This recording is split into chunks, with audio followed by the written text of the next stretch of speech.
반도체 섹터야말로 사실은 이제 사이클 흐름에 따라서 시기를 재가면서 투자하는 게 사실 저는 맞다고 봐요. 근데 저는 이제 투자한다 그러면 이런 구간에서는 삼성전자에는 저는 투자하지 않고요. 지금 현재 구간에서는 투자하기가 되게 조심스러운 측면이 있다. 기회가 올까 이게 보고 있는 기업 중에는 장비주 중에 이제 하나기술, PNT 같은 업체, 대형주 중에 좀 좋게 보는 기업은 포스코홀딩스입니다. 지금 정도의 구간이면 상당히 매력적인 구간 아닐까? 이럴 때 그냥 조금씩 모아두시면 저는 충분히 보답받을 것 같다 이런 생각이 듭니다.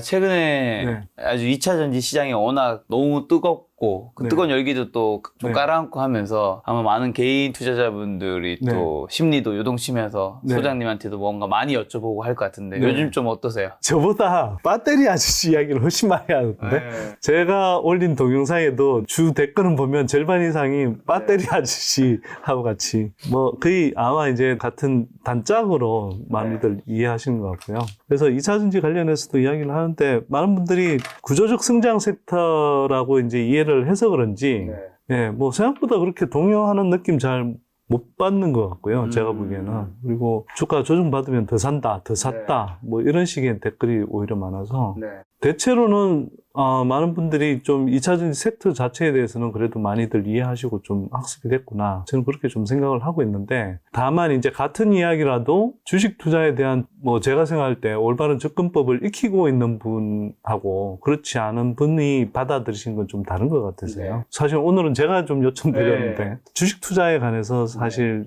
좀 많은 분들한테 어떻게 좀 접근하는 게 맞는 방법인가 이 이야기를 제가 좀 드려보고 싶습니다. 알겠습니다. 오늘 올바른 주식 투자 방법에 대한 이야기를 좀 해주시고 여러분이 또 궁금해하신 2차 전지는 제가 또 후반부에 여쭤보도록 하겠습니다. 자, 오늘 어떤 이야기 준비하셨나요? 제가 보기에 하여튼 많은 분들이 주식 투자한다 그러면 대부분 잃잖아요. 그렇죠. 예, 잃는 게 정상이라고 생각하고 돈 벌면 되게 운 좋았다라고 생각하죠. 그리고 그게 주식 투자라는 게 뭔가 이걸 통해서 차근차근 수익을 늘려가서 이 경제적인 노후를 충분히 준비할 수 있는 수준까지 올라선다는 게 쉽지 않다라고 생각하잖아요. 네, 그런데 사실은 제가 볼 때는 오히려 주식 투자의 어떤 잠재력을 제대로 이해하고 그 잠재력을 진짜 깨우는 방식으로 투자하면 사실은 제가 볼 때는 주식 투자로 돈을 잃기가 더 어렵고 그리고 장기간에 걸쳐서 제대로 된 방법으로 투자하면 많은 분들이 사실은 경제적으로 노후 걱정 없는 수준까지는 이룰 수 있다. 저는 그렇게 생각을 하고요. 그래서 그런 이야기들을 오늘 좀 드려보고 싶습니다. 자, 그러면 개인이 주식 투자로 이제 부자 되는 원리에 관해서 이제 오늘 좀 준비하신 자료가 주식 투자 입문인데, 소장님 이야기 들으면서 제가 중간중간 또 여쭤보도록 하겠습니다. 사실은 이거 저희 연구소 회원분들한테 지난해 이제 유료 강의로 진행했던 거예요. 그런데 이제 오늘 뭐 그 짧은 시간에 다 그런 내용을 자세하게 드릴 수는 없고, 왜냐하면 이 강의가 제가 주식 투자 3종 강의를 하는데 다 6시간씩 해서 총 18시간 정도 되거든요. 그럼 뭐 아무리 그렇다 한들 여기서 어떻게 뭐 다 말씀드리겠습니까? 근데 이제 좀 중요한 내용들 중심으로 제가 좀 먼저 말씀을 드릴 텐데, 일단은 제가 이 이야기 좀 드리고 싶어요. 많은 분들이 주식 투자 어떻게 하느냐 이걸 이제 먼저 제대로 이해하려면 한편으로는 주식 투자라는 게 어떤 잠재력이 있는가 이걸 좀 이해하실 필요가 저는 있다고 생각해요. 왜냐하면 이걸 깨달으면 그냥 저렇게 하면 되는 거구나. 네. 그러면 저렇게 하면 진짜 수익이 나겠구나.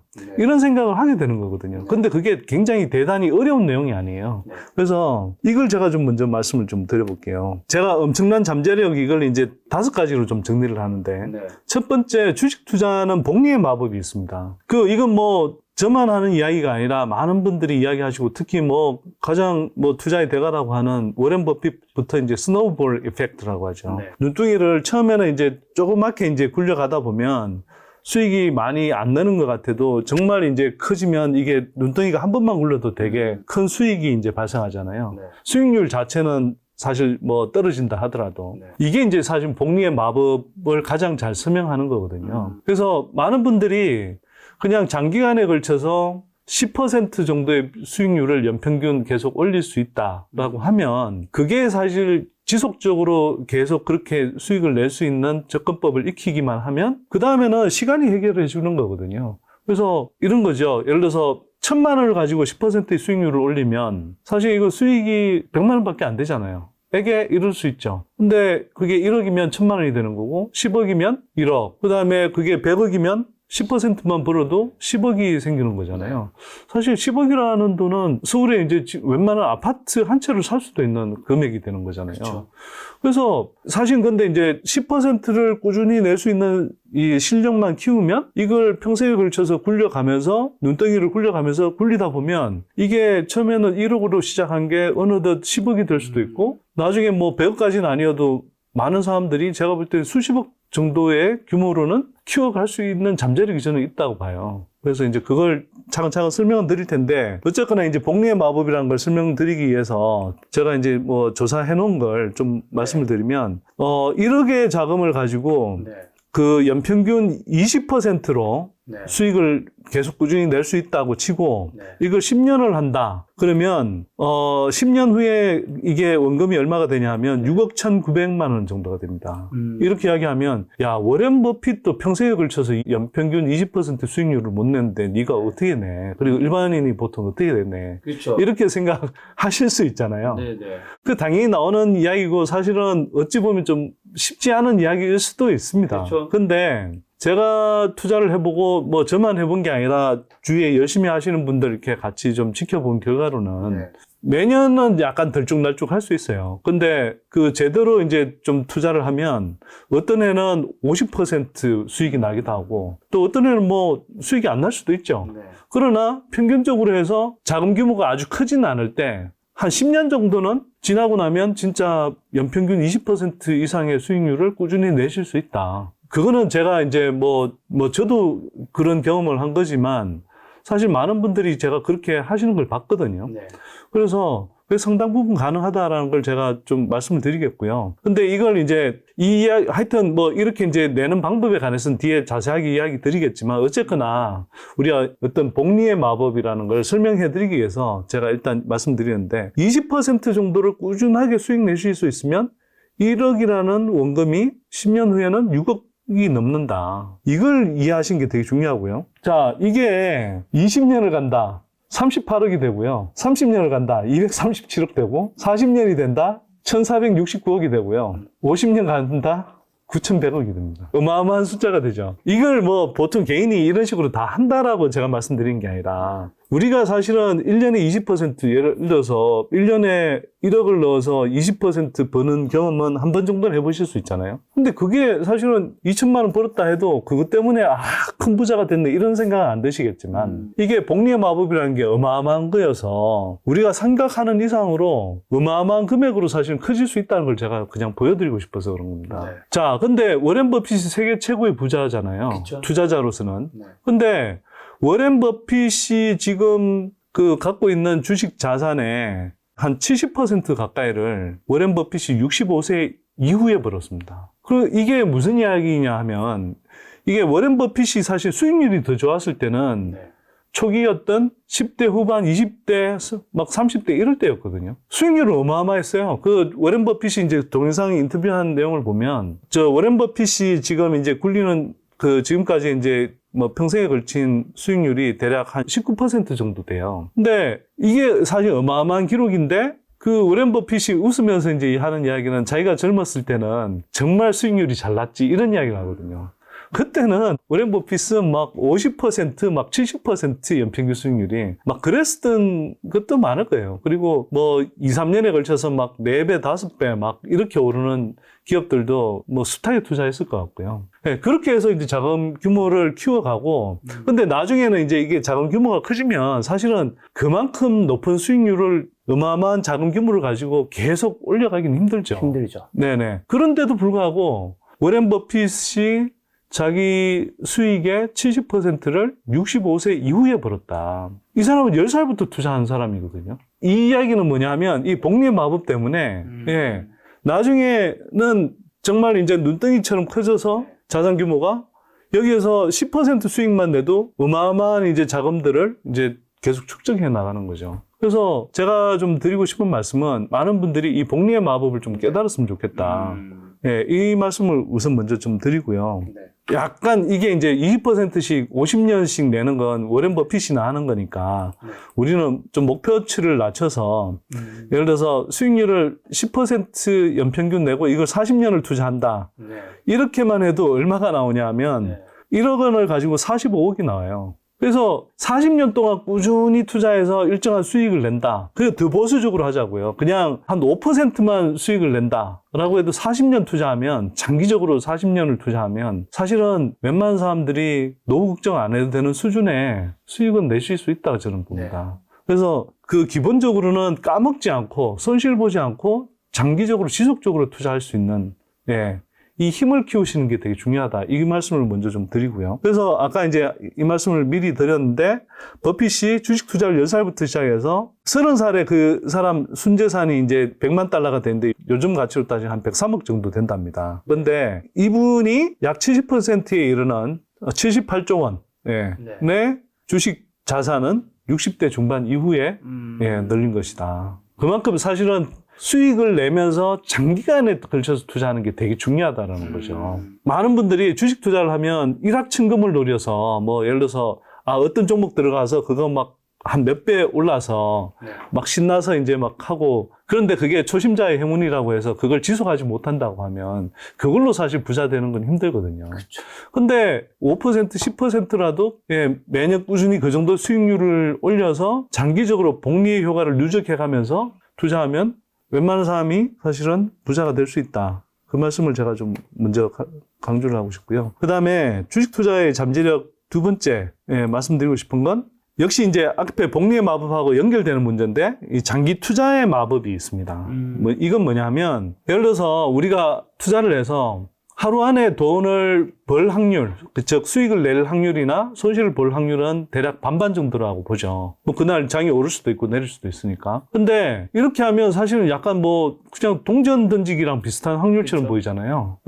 그런데 이게 시간 지평을 좀 늘리면 이게 완전히 달라져요. 그러니까 미국 시장의 예이긴 하지만 이걸 시간 범위를 1년 정도로 늘리면 어떤 종목을 투자하더라도 승률이 68%로 올라갑니다. 이제 투자했던 시점에 비해서 1년 안에 그거보다 높은 주가가 형성될 가능성이 68%라는 거예요. 그 다음에 이걸 10년 범위로 늘리면 88%가 되고요. 20년을 투자하면 100%로 나옵니다. 근데 사실은 뭐 예를 들면 상폐될 종목, 정말 말이 안 되는 형편없는 종목, 이런 것들을 고르시면 사실은 뭐 100%는 아닐 수 있겠죠. 그러나 그냥 웬만한 종목들, 망하지 않을 종목들, 그런 종목들을 사실 그리고 조금만 싸거나 조금 합리적인 주가 구간에서 사기만 하면 사실 시간만 지나면 사실 대부분의 경우에는 승률이 훨씬 높다는 거예요. 그러면 이걸 이제 우리가 거꾸로 생각을 해보면 왜 대부분의 개인 투자자들이 손실이 나는가? 그거는 정반대로 하기 때문에 그렇죠. 뭐 예를 들면 뭐 쌀 때 안 사고 안 좋은 종목을 실체도 없는 테마주를 막 맹추격해서 2배, 3배 올라 있을 때 고점에서 사고, 그러다가 이제 그게 빠지기 시작하면 자기가 잘 모르고 샀으니까 막 겁나서 손절 쳐버리고, 그런 걸 반복하다 보면 사실은 이제 수익이 나는 게 아니라 대부분 손실이 나는 거죠. 그래서 이제 그런 이야기들을 뒤에 다시 좀 드릴 텐데, 엄청난 잠재력, 이제 세 번째는 손실 하한과 수익의 무제한이라는 건데, 주식 투자로, 그러니까 돈을 최대로 잃어도 100%밖에 안 잃습니다. 그렇죠. 내 원금. 그렇죠. 예를 들어서 뭐 1,000만 원을 투자하면 최대로 잃어도 1,000만 원이잖아요. 근데 거꾸로 1,000만 원을 투자해서 이게 1억을 벌 수도 있고 10억을 벌 수도 있는 게 주식 투자의 세계거든요. 그렇죠. 이게 피터 린치 책에도 나오는 얘기잖아요. 그러니까 이걸 생각을 해보면 아까 말씀드렸잖아요. 두 번째 거하고 결합을 해보면 시간을 오랫동안 투자할수록 수익이 날 가능성이 높다. 즉 승률이 높다. 그리고 승률이 높은데 기본적으로는 손실 나는 최대 한도와 수익 날 최대 한도가 비대칭이기 때문에 이게 시간 범위만 조금 여유를 가지고 이게 긴 호흡으로 투자하면, 그리고 웬만한 종목 투자하면, 그리고 그걸 계속 지속적으로 반복한다라고 하면 사실은 오히려 손실 나기보다는 수익이 나는 게 정상이거든요. 사실 우리가 뭐 100% 손실 난다고 이야기를 하지만 웬만한 분들이 아무리 이렇게 좀 뭐 이상한 타이밍이 했다 하더라도, 예를 들어 삼성전자를 8만 원, 9만 원에 투자했다 하더라도 최대로 까져봐야 마이너스 40%, 뭐 마이너스 50% 이런 식이잖아요. 정말 이제 뭐 실체 없는 테마주를 막 고점에 잡았으면 이게 뭐 까지면 이제 마이너스 70%, 뭐 80% 이렇게 될 수도 있지만, 사실 그냥 웬만한 나름 괜찮다는 종목을 고점에 잡았다 해도 반토막 이상 잘 안 나거든요, 사실은. 근데 이게 정말 좋은 종목들을 바닥에서 잘 잡으면 이거는 3배, 4배, 5배, 10배씩 올라가기도 한다는 겁니다. 그 시간이 물론 더 걸리긴 하지만. 그래서 뭐 대표적인 게 테슬라에 투자했을 때죠. 테슬라 한 종목만 가지고도 14,000 몇백 %의 수익률을 올려서 은퇴하는 사람도 있는 거고요. 그래서 우리는 이 잠재력을 충분히 발휘할 수 있는, 물론 이제 종목들을 좀 찾아야 되죠. 근데 그게 뭐 일반인들 입장에서 그게 쉽냐 이렇게 이야기할 수는 있는데, 뭐 그것도 사실은 이제 어쨌거나 어떤 종목을 고르느냐에 관해서는 뒤에서 조금 다시 말씀을 드리겠지만, 네, 그것도 일정하긴 가능하다. 일정한 수준에서는. 제가 2차전지 섹터에서 뭐 예를 들어서 저 같은 경우는 에코프로비엠을 2019년 하반기부터 발굴했고, 뭐 PNT라는 장비주 같은 경우도 그때 발굴을 했는데, 그때 처음 발굴했을 때에 비해서 지금 다 10배가 넘었거든요. 네. 그러니까 그런 장기적으로 잘 성장하는 섹터에서 정말 핵심 플레이어 기업들을 잘 선별하면 사실 그런 것도 가능하다는 거죠. 테슬라가 왜 막 진짜 뭐 1000배씩 오르고 막 그랬는데요. 어마어마한 시장을 사실 뭐 일구었기 때문에 그러기도 한데, 어쨌거나 그만큼 성장하는 산업에 성장하는 리딩 기업이 있잖아요. 네. 자, 뭐 하여튼 그 이야기는 다시 좀 드리고요. 그 다음에 이게 되게 재밌는 게, 이거는 정말 보통 많은 분들이 생각하는 상식에 좀 반하는 건데, 우리가 이런 이야기 보통 하죠. 경제에서 큰 수익을 먹으려면, 높은 수익을 올리려면 리스크를 많이 져야 된다. 그렇죠. 예, 이른바 이제 하이 리스크, 하이 리턴이라고 이야기를 하는데, 그게 일반적으로 좀 맞는 이야기처럼 들려요. 근데 주식 투자의 세계로 들어와서 주식 투자를 제대로 좀 이해를 하면 이게 정말 재밌는 게요. 로우 리스크, 하이 리턴이 가능합니다. 이걸 처음 이야기하면, 그러니까 사람들이 좀 뻥치더라고요. 예, 아니, 수익을 많이 내려면 뭔가 되게 베팅을 세게 해야 되는 거 아니야? 되게 위험한 투자도 해야 되는 것 아니야? 이렇게 생각하는데, 저는 그렇게 생각 안 하고요. 이걸 사실은 뭐, 너무 일찌감치 잘 간파한 분이 워렌 버핏 같은 분이죠. 예. 이게 이런 겁니다. 뭐 워렌 버핏은 이런 말씀을 하셨어요. 예, 위험은 자신이 무엇을 하는지 모르는 데서 온다.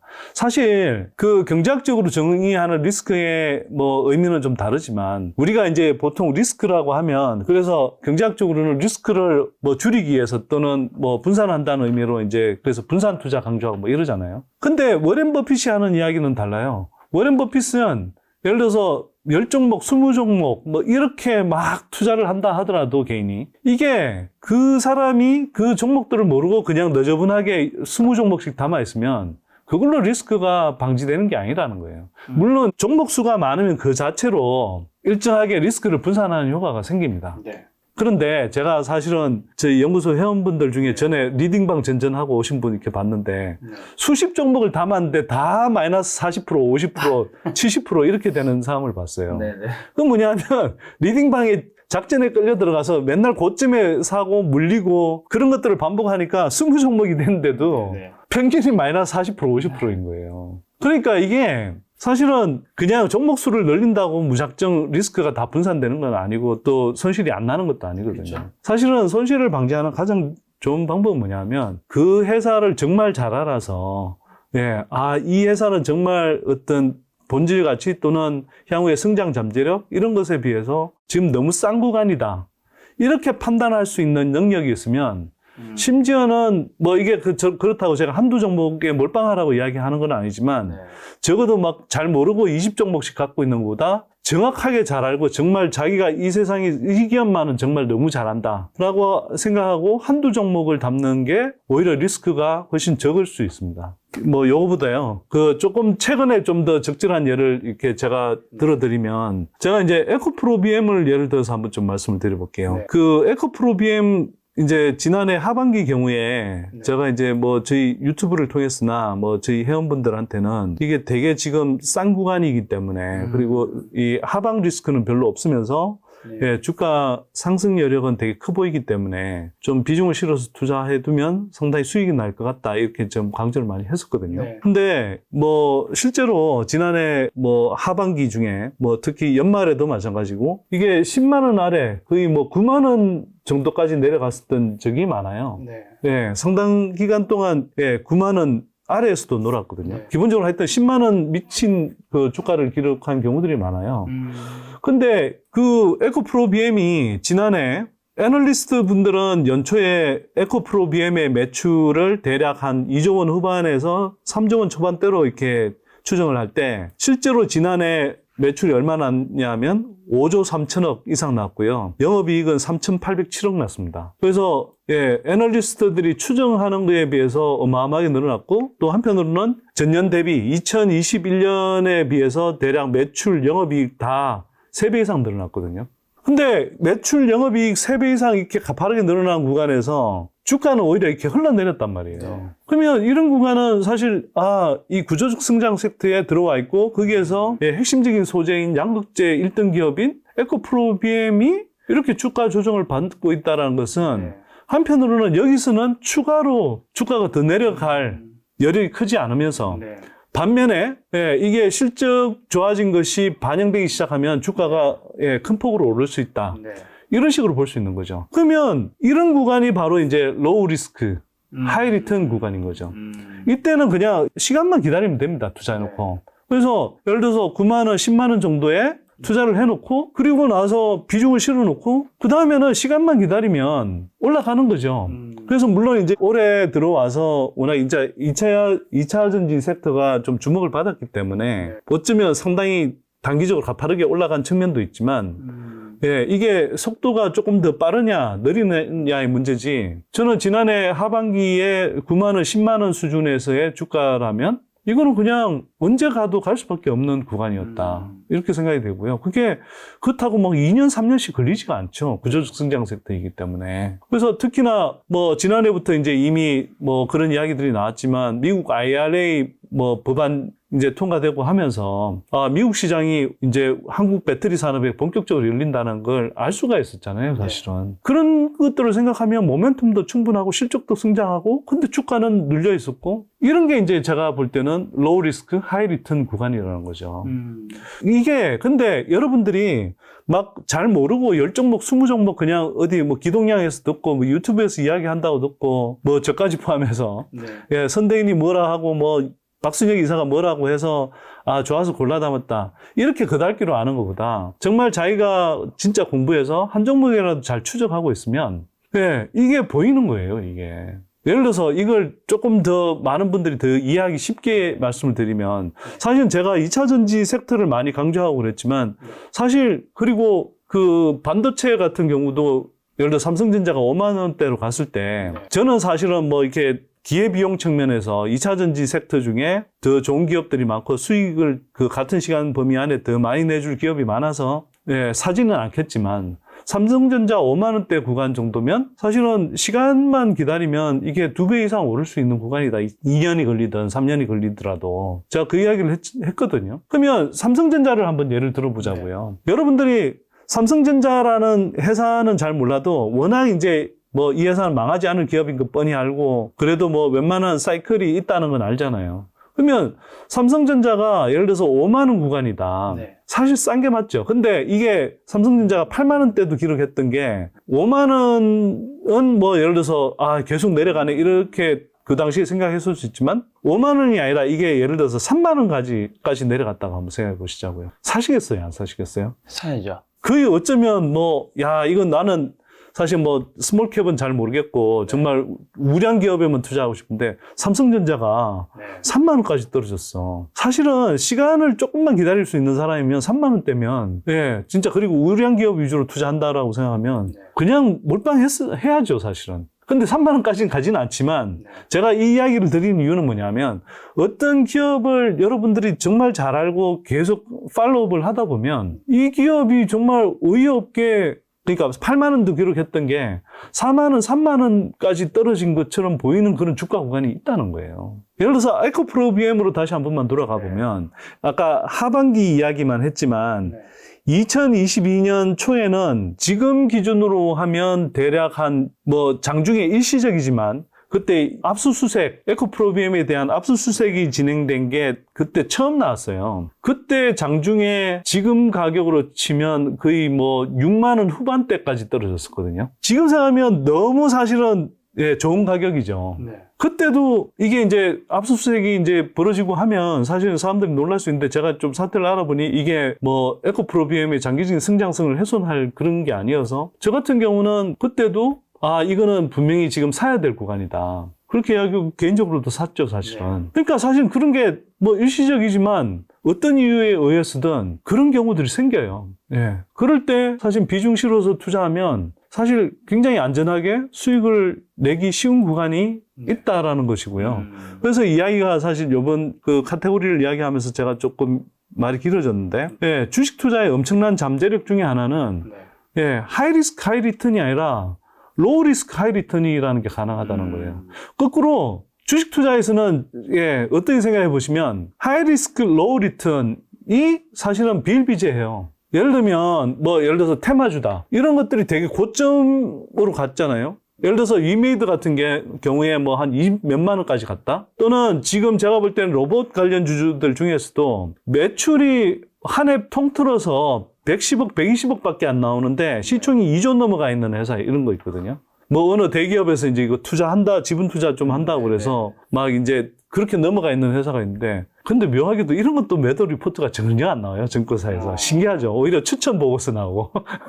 자, 여튼 그런 것들은 제가 볼 때 그 높은 구간에서 사실은 사면 이거는 오히려 하이 리스크고요. 주가가 빠질 가능성이 높고 그 다음에 거기에서 추가로 올라간다 한들 얼마나 올라가겠습니까? 그래서 로우 리턴이 되는 거예요, 제가 볼 때는. 그래서 이런 종목들을 피하셔야 된다는 거죠. 그래서 주식 투자는 이거 한번 생각해 보세요. 그러니까 우리는 보통 많은 수익률을 올리려면 사실은 굉장히 높은 리스크를 짊어져야 된다고 생각했는데 실제는 주식 투자를 잘하고 그 기업, 개별 기업들을 잘 따라가다 보면 이거는 신기하게도 리스크 별로 안 지고 시간만 좀 지나면은 높은 수익을 올릴 수 있는 구간이 있다라는 거죠. 이게 종종 있어요, 사실은. 그리고 이거는 결국은 뭐 수십 종목을 다 추적할 필요가 없이 자기가 잘하는 종목들만 가다가도 그런 구간들이 종종 나온다는 거죠. 그 다음에 주식 투자의 엄청난 잠재력 5번째. 이게 뭐냐 하면 손실률과 수익률의 비대칭 현상입니다. 이것도 진짜 재밌어요. 뭐냐면 우리가 예를 들어서 그냥 이해하기 쉽게 이렇게 생각을 해보죠. 주가 10,000원이던 게 5,000원으로 떨어졌어요. 그럼 손실률 기준으로는 마이너스 50%잖아요. 그런데 이게 5,000원이던 게 다시 원래 주가 상태로 10,000원으로 간다고 쳐보세요. 5,000원일 때 샀던 것은 10,000원이 되면 수익률 100%가 되거든요. 그러니까 이게 되게 재밌는 현상이라고요. 그러니까 예를 들어서 10,000원이던 게 5,000원으로 떨어졌다가 다시 10,000원으로 가는데 떨어질 때는 손실률이 50%인데 여기서 다시 10,000원으로 올라가면 수익률 100%가 나요. 자, 그러면 여기서 이제 생각해 볼 수 있는 건 내가 뭐 예를 들어서 2억 원을 갖고 있다고 쳐요. 그 중에 1억 원을 A라는 종목을 샀어요. 뭐 10,000원이어도 상당히 괜찮은 가격이라고 생각하고 샀는데 이게 뭐 시장 상황에 의해서든 뭐 또는 아까 에코프로비엠의 뭐 그런 이제 뭐 상황 때문이든 일시적으로 이게 뭐 마이너스 50%가 돼버렸어요. 그래 5,000원까지 갔어요. 근데 나는 이 회사를 충분히 잘 알고 있고 정말 좋은 기업이고 장기적으로 계속 성장할 기업이어서 시간이 지나면 그게 언제가 됐든 다시 실적이 증가하면서 주가가 오를 수밖에 없다. 이렇게 알고 있는 기업이라면 불안한 게 아니라 나머지 남아있는 1억 현금을 가지고 다시 5,000원에 다 샀다고 한번 생각해보죠. 물론 우리가 이론적으로야 완전 바닥을 딱 잡아서 거기서 뭐 이렇게 몰빵할 수는 없지만 그냥 우리가 계산하기 편하게, 이해하기 편하게 바닥 구간에서 그러니까 5,000원으로 떨어졌을 때 나머지 현금을 다 떨어서 샀다고 생각해보자고요. 근데 이게 일정하게 시간이 지나서 이 회사가 이제 다시 뭐 시장 상황이 호전됐던 또는 이 회사가 정말 이제 뭐 그 악재를 다시 이제 극복하고 좋아졌던 하면 이게 원래 5,000원에서 원래 10,000원으로 다시 이제 돌아갔다고 생각해 보죠. 그러면 원래 1억 원어치 갖고 있던 것은 다시 원금을 회복했는데 바닥 5,000원에서 샀던 1억 원은 2억 원이 돼 있는 거예요. 3억이 되겠네요. 그러면 3억으로 늘어나요. 이게 얼마나 재밌는 현상이냐는 거죠. 근데 사실 많은 분들이 이런 생각을 하지 않기 때문에, 그리고 물론 이제 기업을 잘 모르고 투자하는 게 더 큰 이유이긴 하지만, 예를 들어서 10,000원 하던 게 5,000원 떨어지면, 아, 나 물렸구나. 그러고서 망연자실해 있는 거죠. 네. 그래서 정말 자기가 잘 알고 좋은 기업이라고 샀으면 이게, 아, 10,000원일 때도 내가 1억을 투자했는데, 이게 사실 8,000원, 7,000원, 6,000원, 5,000원 가면, 와, 이 좋은 기업을 더 싸게 살 수 있는 기회를 주네? 이렇게 생각하고 자금 여력이 되는 한에서는 적극적으로 투자하는 거죠. 사실은 그리고 우리가 조금 더 안 좋게 가정을 하자면 사실 5,000원이 아니라 4,000원, 3,000원까지 떨어질 수도 있어요. 그럼 자금이 바닥날 수 있잖아요. 그럼 그 다음에 전부 하는 거죠. 이 회사를 믿고 투자한 거라면. 그러면 나중에 어떻게 되냐면 이게 어쨌거나 나중에 10,000원으로 갔다? 그러면 이 사람은 이 조정기를 거치고 나면 오히려 전체적인 주식 자산 규모가 늘어납니다. 그 지난해를 우리가 한번 생각해 보자고요. 네. 보통 이제 우리가 주가 조정기가 오면 수익을 못 낸다고 생각하잖아요. 네. 그리고 개인 투자자분들은 다 물려 있고 그냥 손실 난다고밖에 생각을 안 하잖아요.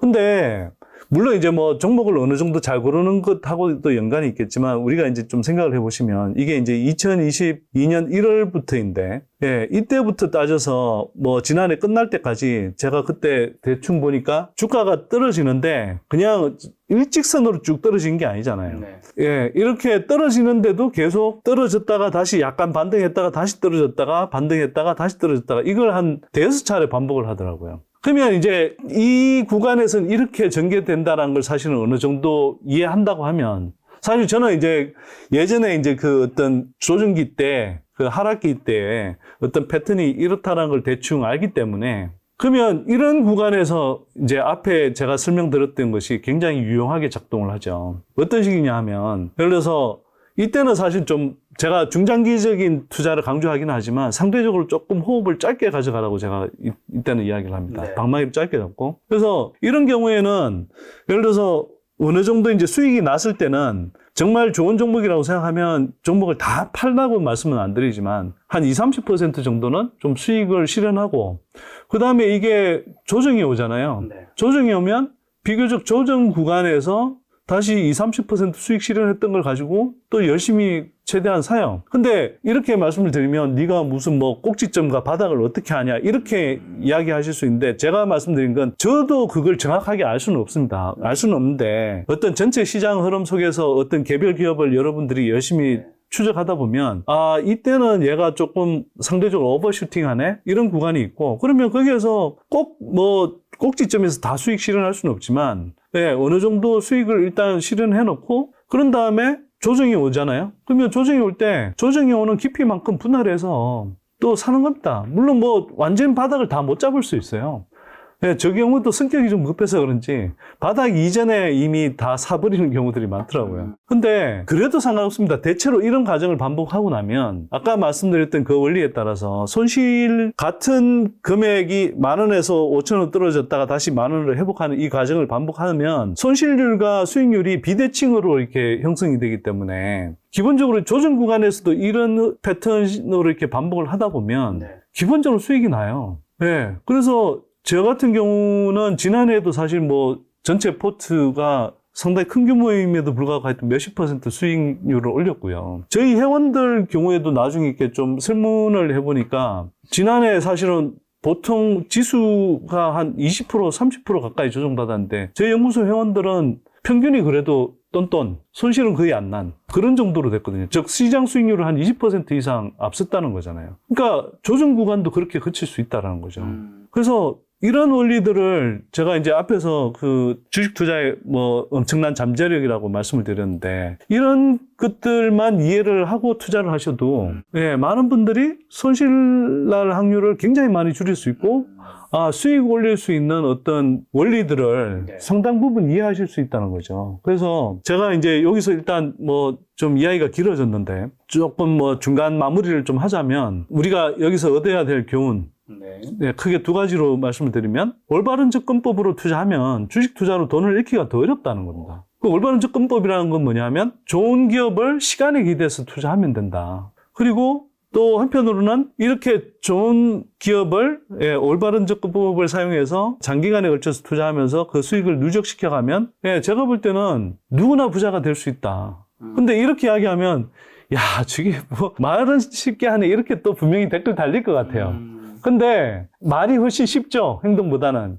그리고 이걸 배우고 또 실행하는 데는 분명히 훨씬 더 많은 노력이 필요하다는 걸 제가 인정합니다. 또 그렇게 하셔야 되고요. 근데 그럼에도 불구하고 제가 말씀드리는 건 뭐냐면, 많은 분들이 주식 투자를 이렇게 배우면 차트를 봐야 된다고 생각하고, 그 다음에 주식 투자는 잠깐 이렇게 뭐 예를 들어서 몇백만 원 투자하고 몇천만 원 투자해서 10% 20% 나면 그걸 수익 실현해서 그냥 그것 좀 벌어서 기분 좋은 거고, 그래서 약간 조금 뭐 돈 좀 벌었으면 다행이다 생각하는 이런 정도로 생각을 하는데, 주식 투자의 이런 어떤 잠재력을 제대로 익혀서 이 잠재력을 제대로 활용하는 투자법으로 간다 그러면 사실 많은 분들이 진짜 상당한 수준의 부를 쌓을 수 있다. 그 말씀을 드린 거고요. 저는 사실 뭐 제가 주식 투자로 돈 많이 벌었다 이런 이야기를 사실 하고 싶지는 않은데, 제가 그래도 굳이 이런 이야기를 하는 이유는 뭐냐면, 제가 이런 원리들을 터득해서 해보니까 실제로 상당히 많은 부가 쌓이더라. 그리고 저만 그런 게 아니라 저 연구소 회원분들하고 이렇게 투자 스터디를 2개를 하고 있는데, 이게 정도의 차이는 있지만 이분들이 다 수익을 내더라는 겁니다. 그래서 많은 분들이 사실 하실 수 있다. 저는 그렇게 좀 생각을 하는 거고요. 주식 투자의 좀 잠재력을 많은 분들이 좀 이해하시면 좋겠다. 이렇게 좀 말씀드립니다. 제 일부 영상에 제가 마지막금 좀 질문으로 아까 말씀하신 언급한 종목 에코프로 BM이랑 PNT는 지금 주가 조정기를 겪고 있잖아요. 지금 이제 이때는 어떻게 해야 되고 향후는 어떻게 보시는데요? 저는 이렇게 생각합니다. 이게 이제 에코프로 BM 같은 경우는 뭐 지금 조정을 받고 있다고는 해도 뭐 또 올 들어서 사실 굉장히 가파르게 오른 게 맞죠. 가파르게 오른 게 맞는데, 저는 2차 전지의 성장성을 굉장히 좋게 보는 사람이고요. 전에도 말씀을 드렸지만 10년, 20년 투자할 수 있는 섹터라고 생각합니다. 근데 에코프로 BM 경우는 2차 전지 섹터에서 가장 많이 쓰이는 소재, 양극재의 1등 주자이고, 이 회사의 성장성은 제가 볼 때는 상당히 확고하다고 생각하거든요. 특히 이미 2027년에 71만 톤 캐파를 구축하겠다는 게 회사의 이제 목표이고, 그것이 거의 대부분 바인딩 계약에 근거해서 이제 그 캐파 구축 계획을 세우고 있기 때문에 이게 미래에 어떤 실적으로 나올 가능성이 상당히 높은 상태이거든요. 그래서 지금 증권사 애널리스트들이 계속 뭐 에코프로 BM에 대해서는 제가 볼 때 과소 추정을 하는데, 지난해도 아까도 말씀드렸잖아요. 지난해 실제 매출이 5조 3천억 나왔는데 연초에 다 2조 9천억, 3조 뭐 천억 이 정도 범위에서 추정을 했거든요. 근데 그렇게 어마어마하게 추정이 빗나갔는데도 단 한 사람도 사과를 안 하더라고요. 그리고 신기한 게, 자기네들이 이렇게 좀 주로 미는 종목들 있잖아요. SKIT, 뭐 첨보, 이런 게 희한하게 제가 볼 때는 가장 중요한 소재인 에코프로 BM, 그리고 가장 성장성이 강한 이런 종목은 실적 추정이 맨날 틀리고, 근데 과소한 방향으로 틀리고, 이 자기네들이 미는 종목은 SKIT, 뭐 첨보, 뭐 그다음에 이제 동방업체들, 이런 종목들은 자기네들이 다 과대 추정을 해요. 근데 번번이 틀려요. 과대 추정하는데, 예를 들어서 SKIT는 계속 적자의 행렬이고, 첨보는 원래 이야기한 것보다 계속 이제 실적이 폭망하고, 이런 식으로 계속 나오죠. 그런데도 계속 추천 그래요. 매수. 자, 옆으로 이야기가 좀 샜는데, 제가 볼 때는 에코프로 BM은 성장성은 굉장히 확고하다고 생각되고요. 뭐 어떤 애널리스트는 뭐 2030년 밸류까지 다 당겨왔다 그러는데, 이제 뭐 시장 침투율 글로벌리 10% 수준인데 다 당겨왔다는 건 정말 어불성설이고요. 그래서 장기적인 관점에서는 그래도 지금이 투자할 구간이다. 저는 사실은 뭐 이게 21만 원 이렇게도 조정받을 때 내려갔잖아요.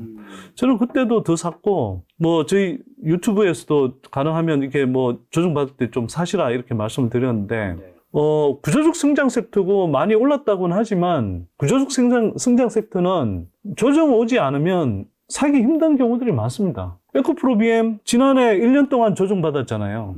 그때 사실 상당히 긴 기간 동안 기회를 줬죠. 근데 그때 조정 구간에서 샀지만, 그게 지난해 하반기 샀던 사람은 뭐 불과 6개월도 안 걸려서 사실 굉장히 큰 수익을 본 거잖아요. 그래서 제가 보기에는 에코프로 BM 지금 조정 구간인데, 제가 볼 때는 성장성을 감안할 때는 지금 구간이면 그렇게 매수하기에 여전히 나쁘지 않다. 조정의 바닥에서 약간 최근에 조금 올라오긴 했는데, 그래도 큰 흐름에서 보면 나쁘지 않다라는 생각을 하고요. PNT 같은 경우는 2차전지 장비주의 이제 대장주 역할을 좀 해오긴 했는데, 저는 PNT 같은 경우는 2019년에 투자해서 사실은 현재는 안 갖고 있습니다. 근데 일정한 시점에 저는 이제 좀 투자 기회를 보려고는 하는데요. PNT 같은 경우는 사실은 장비주로서 되게 좀 각광을 받다가 이 회사가 이제 좀 현금 여력이 이제 계속 좀 딸리는 상황에서 수주는 많이 받는데 이걸 빨리 이제 캐파를 늘려서 이게 실적으로 빨리 현실화를 못하는 흐름이 보이는 거죠. 그러다 보니까 이제 또 캐파 정산을 해야 돼서 또 자금을 계속 당겨와야 되고, 그러다 보니까 이 회사가 이제 실제로는 막대한 수주 잔고를 받아놓고 또 기술력도 좋은 회사인데 그만큼 지금 좀 대접을 못 받고 있는 구간이거든요. 그래서 근데 저는 PNT가 지금 이제 어쨌거나 그 자금 문제를 해결해 가고 있고 캐파도 지금 늘려가고 있기 때문에 이게 1, 2년 이상 구간을 보면 PNT도 지금 충분히 조정을 받아서 지금은 사실 얼마나 빨리 오를지 이게 좀 걱정인 거지, 지금 구간은 사실 편안하게 사실 PNT는 들어가도 괜찮은 구간 아닐까? 뭐 이런 생각을 사실은 하죠. 소장님은 지금 이제 시장에서는 이제 많은 분들이 이제 2차전지 산업 뭐 성장 당연하지만 이제 올해 이제 이렇게 핫했던 이제 주가의 조정은 앞으로 이제 전고점을 뚫기 힘들다, 이렇게 보시는 분들도 많은데, 올해 안에든 이제 앞으로는 전고점을 당분간 어쨌든 뚫기 쉽지 않다. 이제 하반기는 이제 올해 상반기 때 뜨거웠던 게 2차전지, 뭐 작년에 뜨거웠던 게 하반기에 뭐 로봇, AI라면 올해 하반기에는 뭐 반도체 될 수도 있다, 뭐 이런 여러 가지 얘기가 있던데 그렇게 생각하지 않으시는 것 같네요. 전고점을 뚫는다 안 뚫는다 이걸 뭐 그런 기준으로 말씀을 하자면 언제 뚫을지는 모르겠지만 저는 반드시 뚫는다고 생각합니다. 그리고 에코프로비엠은 뭐 꼭 올해가 아닐 수도 있을지 모르겠지만 저는 2, 3년을 내다보면 지금 주가보다 2배, 3배 이상 올라갈 것 같은데요. 그거는 저는 상당한 자신감을 가지고 말씀드릴 수 있고요. 올해 안에도 전고점 뚫을 수 있다고 생각합니다, 저는. 예를 들면 이걸 한번 가정해보죠. 이게 뭐 될지 안 될지는 모르겠지만 에코프로비엠이 테슬라에 직납을 한다. 또는 지금 LG엔솔하고 에코프로비엠이 사실 그동안 관계가 별로 안 좋아서 거래 관계가 없잖아요, 사실은. 양극재는. 근데 에코프로비엠이 LG엔솔에 공급하게 된다. 저는 그럴 가능성이 높을 것 같거든요. 아니, 이렇게 지금 배터리 수요가 밀려들고 그래서 양극재 수요가 필요한데 이거 1등 배터리 업체가 1등 소재 업체한테 공급을 안 받는다? 이거는 서로가 이렇게 관계를 맺지 않고는 이 공급 문제를 해결할 수가 없어요. 그래서 저는 에코프로비엠이 LG엔솔에 공급 계약을 체결할 가능성도 상당히 높다고 봅니다. 그게 연내에 나올 가능성도 높고요. 예, 그런 시장 구조가 형성이 돼 있다고 저는 보는 거죠. 그렇게 나왔을 때도 에코프로비엠이 전고점을 못 뚫을까? 저는 뚫을 것 같은데요. 그리고 이게 이제 자꾸 우리가 주식을 투자를 제로섬 게임으로 많이 생각을 하는데 제로섬 게임 아니에요. 이걸 자꾸 단타 관점으로 보면, 예를 들어서 내가 손실 나면 누군가 돈을 벌고 이렇게 생각하는데 장기적인 관점에서 보면 어떻게 되냐 하면, 자, 이 회사 에코프로비엠이라는 회사를 예를 들어 봅시다. 이 회사에 투자해서 이 회사가 이제 뭐 어쨌거나 투자하는 사람이 많아질수록 그만큼 주가가 올라가서 자금 조달을 원활하게 할 수 있고, 그렇게 해서 캐파 증설을 해서 또 실적으로 이제 연결시킬 수 있다. 그러면 그 회사가 그렇게 해서 승장하면 다시 거기에 투자했던 사람들, 특히 장기적인 관점에서 투자했던 사람들은 예를 들어서 2021년에 투자한 사람이랑 22년에 투자한 사람이 23년에 투자한 사람이랑 다 들어간 가격대가 다르지만 제로섬이거나 마이너스섬이 아니고요. 2030년 정도 가서 에코프로비엠이 지금보다 최소 5배 또는 뭐 지금보다도 또 훨씬 더 주가가 올랐다라고 치면 그때까지 투자한 사람들은 다 위너예요. 이건 그래서 제로섬 게임이 아닙니다. 그리고 이걸 이제 기관별로도, 같은 종목에 대해서 기관별로도 그런데 섹터별로도 보면 어떠냐 하면, 반도체의 수급 몰리면은 2차전지가 뭐 예를 들어 수급이 빼앗겨서 주가가 못 가지 않느냐. 일정 구간에서는 그럴 수 있죠. 예를 들어서 2차전지에 쏠리는 동안 반도체라든지 뭐 여타 섹터가 사실은 좀 많이 못 간 게 사실이잖아요. 그렇죠. 네. 그래서 수급의 요인이 분명히 있습니다. 근데 예를 들어서 보통 예전에 이제 그 주가 본격적인 조정기를 거치고 나서 반등할 때의 흐름들을 보면 지금도 사실 그 약하게 그런 흐름들이 나타나고 있는데 순환매 상승 장세가 일어나요. 그래서 예를 들면 2차전지에서 벌었던 걸 가지고 그 자금 여력을 가진 사람들이 반도체에도 다시 갔다가 일정하게는 그 다시 2차전지 쪽에 왔다가, 또는 뭐 예를 들어서 지금 현대기아차 이제 실적이 좋아지니까 그 관련한 뭐 부품 밸류 체인들 이런 쪽으로도 갔다가 엔터 쪽으로도 갔다가 이렇게 가면서 사실은 어쩌면 안정감 있게 한번 올라갔다가 좀 쉬어주는 동안에 다른 섹터가 오르고 그러면서 번갈아 올라가는 경우들이 되게 많습니다. 예. 이게 이제 단기적인 관점에서만 보면 이게 이제 섹터별로 이른바 이제 뭐 제로섬이나 마이너스섬처럼 보이는데 이게 특히 순환매 상승 장세를 보인다라고 하면 그런 거에서 끝나지 않고 오히려 이쪽에서 이제 수익을 나고 저쪽에 수익이 나고 하면서 번갈아 가면서 그 수익이 커지는 자금 규모만큼 사실은 오히려 주식시장의 유동성이 풍부해지면서 전체 섹터를 길게 보면 끌어올릴 수 있어요. 저는 올해가 잘하면 그렇게 갈 수도 있지 않을까? 이런 생각도 좀 듭니다, 사실은. 특히 하반기로 갈수록. 자, 이번에는 주식 투자로 번번이 이제 손실 보는 분들이 나쁜 투자 습관이 있다고요. 이게 어떤 것들이 있을까요? 이제 이 말씀을 먼저 좀 강조드리고 싶은데, 그 주식 투자로 일단 돈을 벌려면 제가 볼 때는 주식 투자로 돈을 잃게 하는 나쁜 습관을 없애기만 하면 됩니다, 일단은. 네, 또는 그 반대로 하거나. 예, 그렇게만 해도 기본적으로는 수익이 날 가능성이 저는 되게 높다고 생각하고요. 이게 그 지난해에 자본시장연구원이라는 데서 그 코로나 시기에 주로 이제 투자했던 개인 투자자들 대상으로 해서 연구한 결과를 좀 발표한 게 있어요. 그래서 거기에 보면 이게 이제 그 주식 투자와 관련해서 개인들의 나쁜 습관이 4가지 이제 조금 용어로 정리가 되어 있더라고요. 제가 이제 그걸 보니까 이제 과잉 확신, 그 다음에 처분 효과, 그 다음에 복근형 주식 선호, 그 다음에 단기 군집 거래, 이렇게 이제 4가지로 돼 있는데, 이게 이제 좀 얼핏 들으면 좀 어렵게 들리잖아요. 제가 쉽게 좀 풀어서 말씀을 드리면, 과잉 확신이라는 건, 내가 이제 어디서 좀 이야기를 들었는데, 예를 들어서 자기 친구가, 야, 나 이거 어디서 들었는데, 이거 앞으로 되게 좋은 소재가 있대. 네. 그래서 들으면 그걸 가지고 되게 이제 확신을 가지는 거죠. 또는 예를 들어서 어떤 유튜브를 봤어. 유튜브에서 어떤 사람이 나와서 되게 그럴듯하게 여기에. 그 이야기를 들어봤더니 솔깃해. 그리고 사실은 사람들이 되게 뭐 정보가 넘쳐나는 세상이니까 그 정보들을 막 이렇게 듣다 보면 내가 이렇게 많이 알고 있는데 이 주식은 오르겠네. 네. 이렇게 생각을 하는 거죠. 그래서 그 정보들을 많이 갖고 있고 어떤 좋은 정보라고 들었다라고 생각하면 거기에 대한 지나친 확신을 가지고 뭐 예를 들어서 한두 종목에 막 몰빵한다든지 막 그리고 밸류에이션도 따지지도 않고 막 덤벼들어서 막 쉽게 사고 이런 걸 이제 과잉 확신이라고 하는 거고요. 실제로 많은 분들이 그렇게 하죠. 개인 투자자들은 어떤 전체적으로 포트를 관리한다거나 개별 기업에 대해서 충분히 스터디하고 이렇게 한다기보다는 근데 그게 개별 기업에 대해서 충분히 자기가 스터디하고 자기가 충분히 소화한 다음에 투자한다기보다는 그냥 이게 수많은 뭐 신호와 소음이 어쨌거나 이렇게 이런저런 형태로 이렇게 막 귀에 들리고 보이는데 그게 굉장히 많은 정보잖아요. 근데 이 정보가 사실 자기 걸로 소화되지 않고 자기가 학습하지 않았는데도 불구하고 그런 것들이 많이 주어지면 이건 될 것 같아. 그리고 막 질러버리고 이런 행동들을 한다는 거죠. 그래서 이런 것들이 이제 피해야 된다는 거고 그 다음에 처분 효과.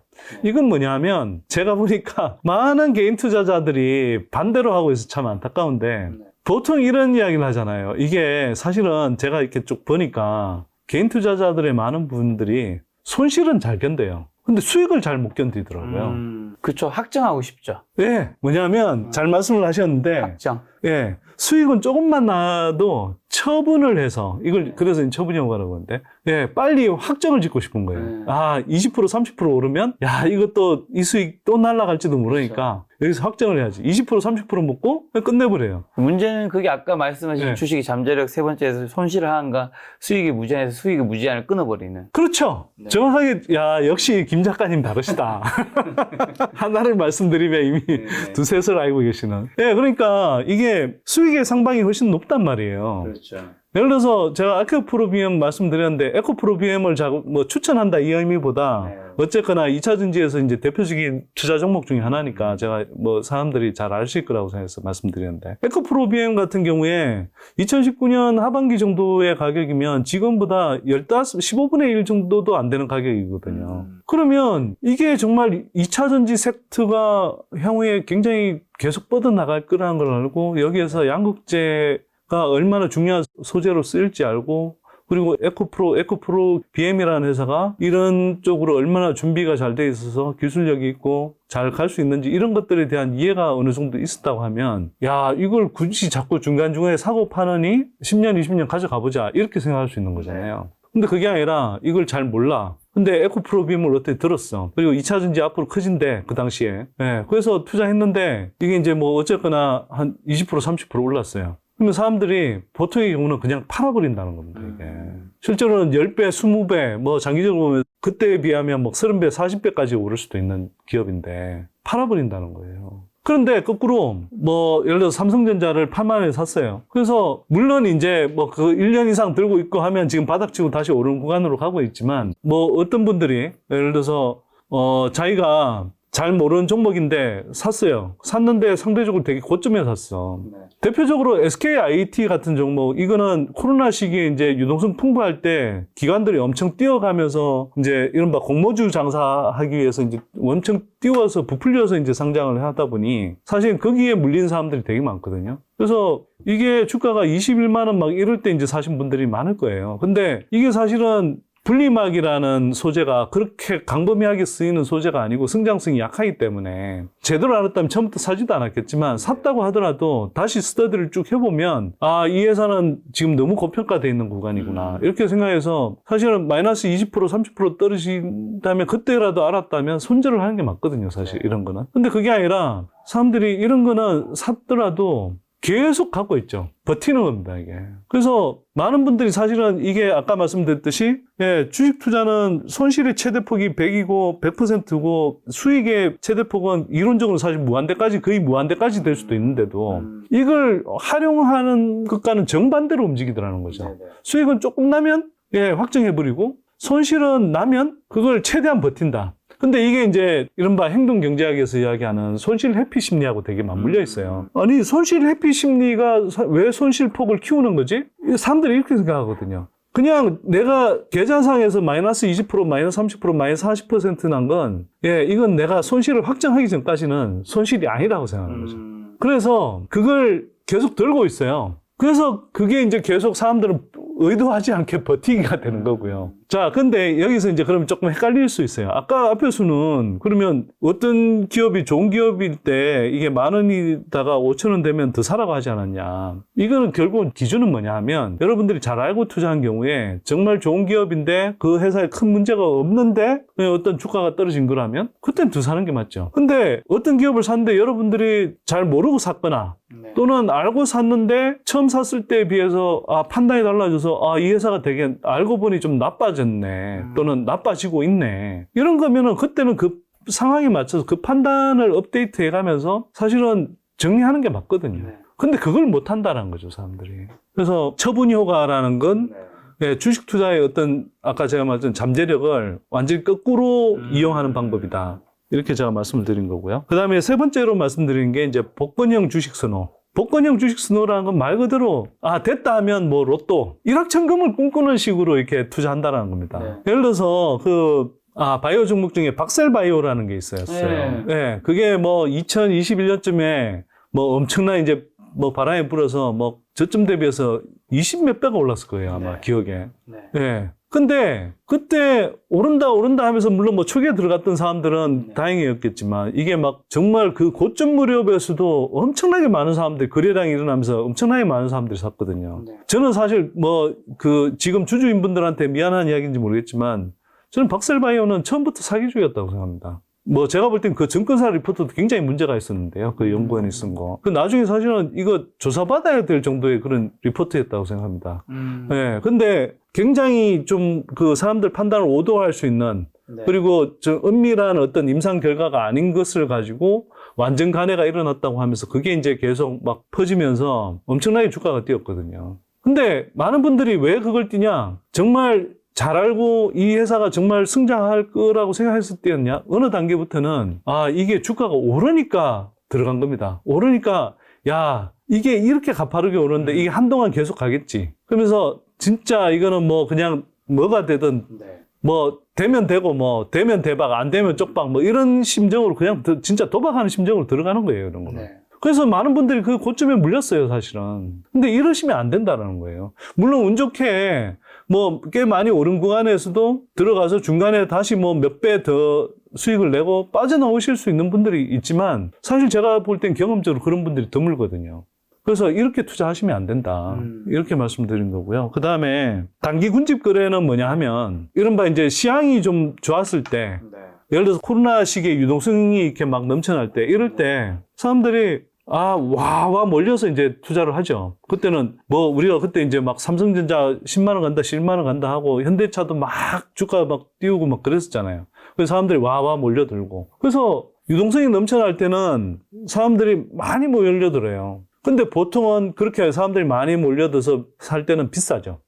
네, 그래서 제가 이제 이게 주식시장을 좀 지켜보면서 느끼는 건 뭐냐면 사람들은 박앤세일 구간에서는 주식에 관심이 없더라. 박앤세일에서 옷은 예를 들어서 박앤세일 할 때 사는데 주식은 대다수의 사람들이 박앤세일 구간에서 안 사더라는 거예요. 그리고 거꾸로 막 한껏 비싸져서 사람들이 와 몰려들 때 그때 사더라는 거죠. 네. 그래서 제가 말씀드리는 게 뭐냐면 사람들이 몰려들지 않을 때 외로이 사야 된다.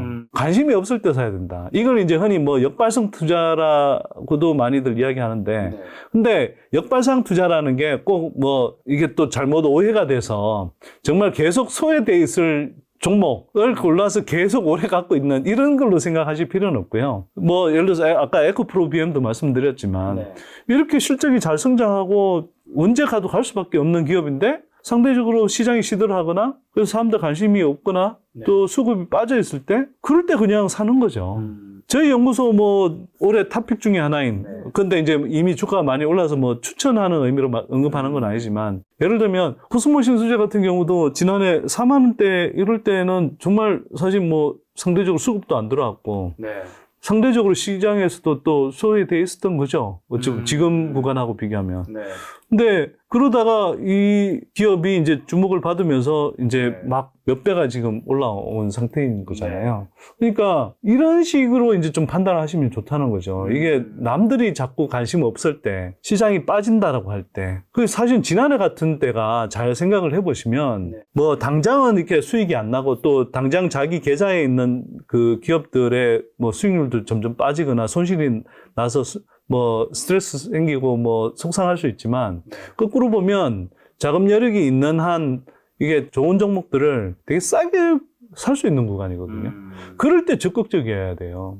이건 사실은 워렌 버핏이든 뭐 피터 린치든 어떤 투자의 대가도 늘 하는 이야기거든요. 근데 이 투자의 대가들이 하는 이야기가 되게 단순한 이야기 같은데 정말 어마어마한 진리를 담고 있는 거예요. 주식 투자에서. 이럴 때 사셔야 됩니다. 근데 이 주식 투자로 손실 보는 분들의 나쁜 습관은 뭐냐 하면 많은 사람들이 장이 좋을 때 유동성이 넘쳐날 때 그래서 코로나 시기처럼 막 주가가 막 오를 때 그래서 주가가 한참 비싸져 있을 때 그때야 관심을 가지고 나도 이참에 한번 돈 벌어봐야지 하고 뒤늦게 뛰어들고 그렇게 비싼 가격에 잡는다라는 겁니다. 언론에서 지금 주목받는 종목을 사는 건 굉장히 위험하다라는. 제가 또 이렇게 이야기하면 아니 그럼 2차전지 섹터 지금 올해 뭐 엄청 주목받았고 그래서 너무 과열 구간 아니야? 뭐 또 사실 언론에서 얼마나 또 많이 이야기가 됐습니까? 네, 그러니까 당연히 2차전지 저는 이제 이런 말씀을 드리죠. 그러니까 구조적 성장 섹터이기 때문에 제가 주가가 오르기 전에는 뭐 유튜브 방송이나 이런 데 나갔을 때도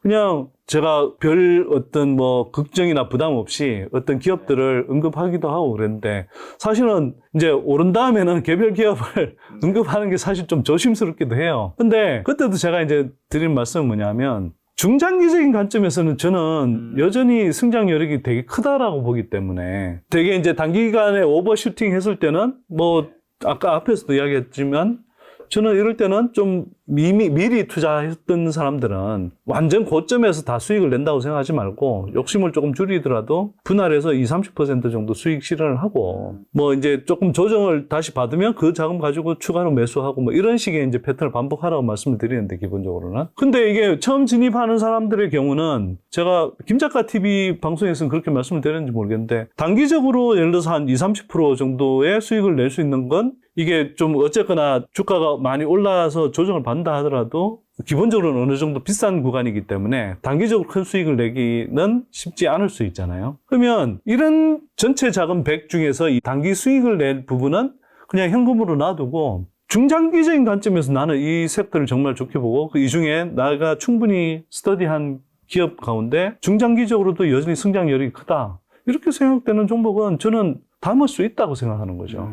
예를 들면 저희 연구소가 소개한 기업들 가운데서도 사실은 그 기업들이 올해 대부분 뭐 2배, 3배, 뭐 어떤 종목은 거의 4배 가까이 오르기도 하고 그렇기 때문에 이걸 지금 시점에서 마음 편하게 막 들어가라, 접근하라 이렇게 말하기는 쉽진 않아요, 사실은. 근데 그럼에도 불구하고 저는 그 기업들 중에 뭐 한 2, 3년 정도 지나면 다시 여기서 몇 배씩 오를 잠재력이 진짜 있다고 생각하거든요. 그냥 뭐 이렇게 이야기하면 또 고점 부분에서 또는 저희 연구소 회원들한테 소개한 종목들 뭐 이렇게 비싸게 팔아먹을 떠넘기려고 한다 이런 댓글이 달릴지 모르겠는데 뭐 그런 거랑 진짜 전혀 상관없고요. 저는 이게 중장기적인 성장성이 꺾이지 않는 한 웬만하면 그냥 대부분의 물량은 그냥 들고 가는 편입니다. 네, 그런 관점에서 드리는 거고, 저도 사실 뭐 이렇게 몇 배나 올라 있지만, 정말 여기가 건물이라고 하면 팔았을 거 아니에요. 네. 저희 연구소 회원분들한테 소개한 종목의 거의 95% 이상 거의 다 갖고 있습니다. 네. 뭐 제가 계좌를 깨서 뭐 보여드릴 수는 없지만. 코스모 신소재는 생각보다 별로 안 빠졌네요? 그렇대요. 이게 이제 뭐 굳이 이야기를 하자면, 제가 보기에는 MSCI 그 지수에 편입이 되면서, 그, 뭐, 기관이나 외국인 수급이 좀 들어와서 그런 거 아닌가 싶어요. 예, 어쨌거나, 제가 이제 이런 이야기를 드리는 이유는 그냥 그 중장기적인 호흡으로 투자한다라고 생각하면, 그래서 2차전지 섹터 같은 게 뜨겁고, 또는 뭐, 지금 같은 경우는 또 반도체 섹터 올라온다고 이제 언론의 조명을 받고, 실제로 뭐, 그 사이에도 이 반도체 섹터 안에서도 50%, 100% 이상 뭐 오른 종목들도 꽤 많이 나오고 있는데, 무조건 그렇다고 해서 다 추가적인 성장 여력이 없느냐, 그런 건 아니라는 거죠. 예를 들어서 뭐 경기 순환 섹터다. 근데 그 섹터가 이제 뭐 그때 막 조명을 받고 있다. 예를 들어서 코로나 시기에 뭐 화학 관련주라든지 또는 뭐 그때는 뭐 철강, 기계 뭐 다 웬만큼 조명을 많이 받았죠, 돌아가면서. 근데 그런 경우에는 한껏 이제 올라와서 이제 막 주목을 받고 막 와와 할 때, 그때는 경기 순환 섹터는 그런 게 위험하죠. 왜냐하면 그때는 투자했다가 진짜 물려요. 그리고 원금을 회복할 때까지 뭐 2년, 3년, 4년이 걸릴 수도 있는데, 구조적 성장 섹터는 그렇지 않다는 겁니다. 여러분, 뭐 제가 이제 늘 강조하듯이 무슨 뭐 전고체 테마주나 또는 실적을 몇 년 지나더라도 지금의 주가를 합리화하기 힘든 정도로 이렇게 고평가된 좀 실체 없는 2차 전지주들도 사실 종종 있거든요. 그러니까 2차 전지 코스포르의 종목들도 상당히 있고, 사실은. 네, 뭐 여튼 그런 종목들이 아니라 정말 알짜배기 종목들을 잘 골랐다면, 전 구조적 성장 섹터에 있는 이런 기업들 같은 경우는 좀 조정받을 때 사두면 결국 다시 저는 오른다고 봅니다.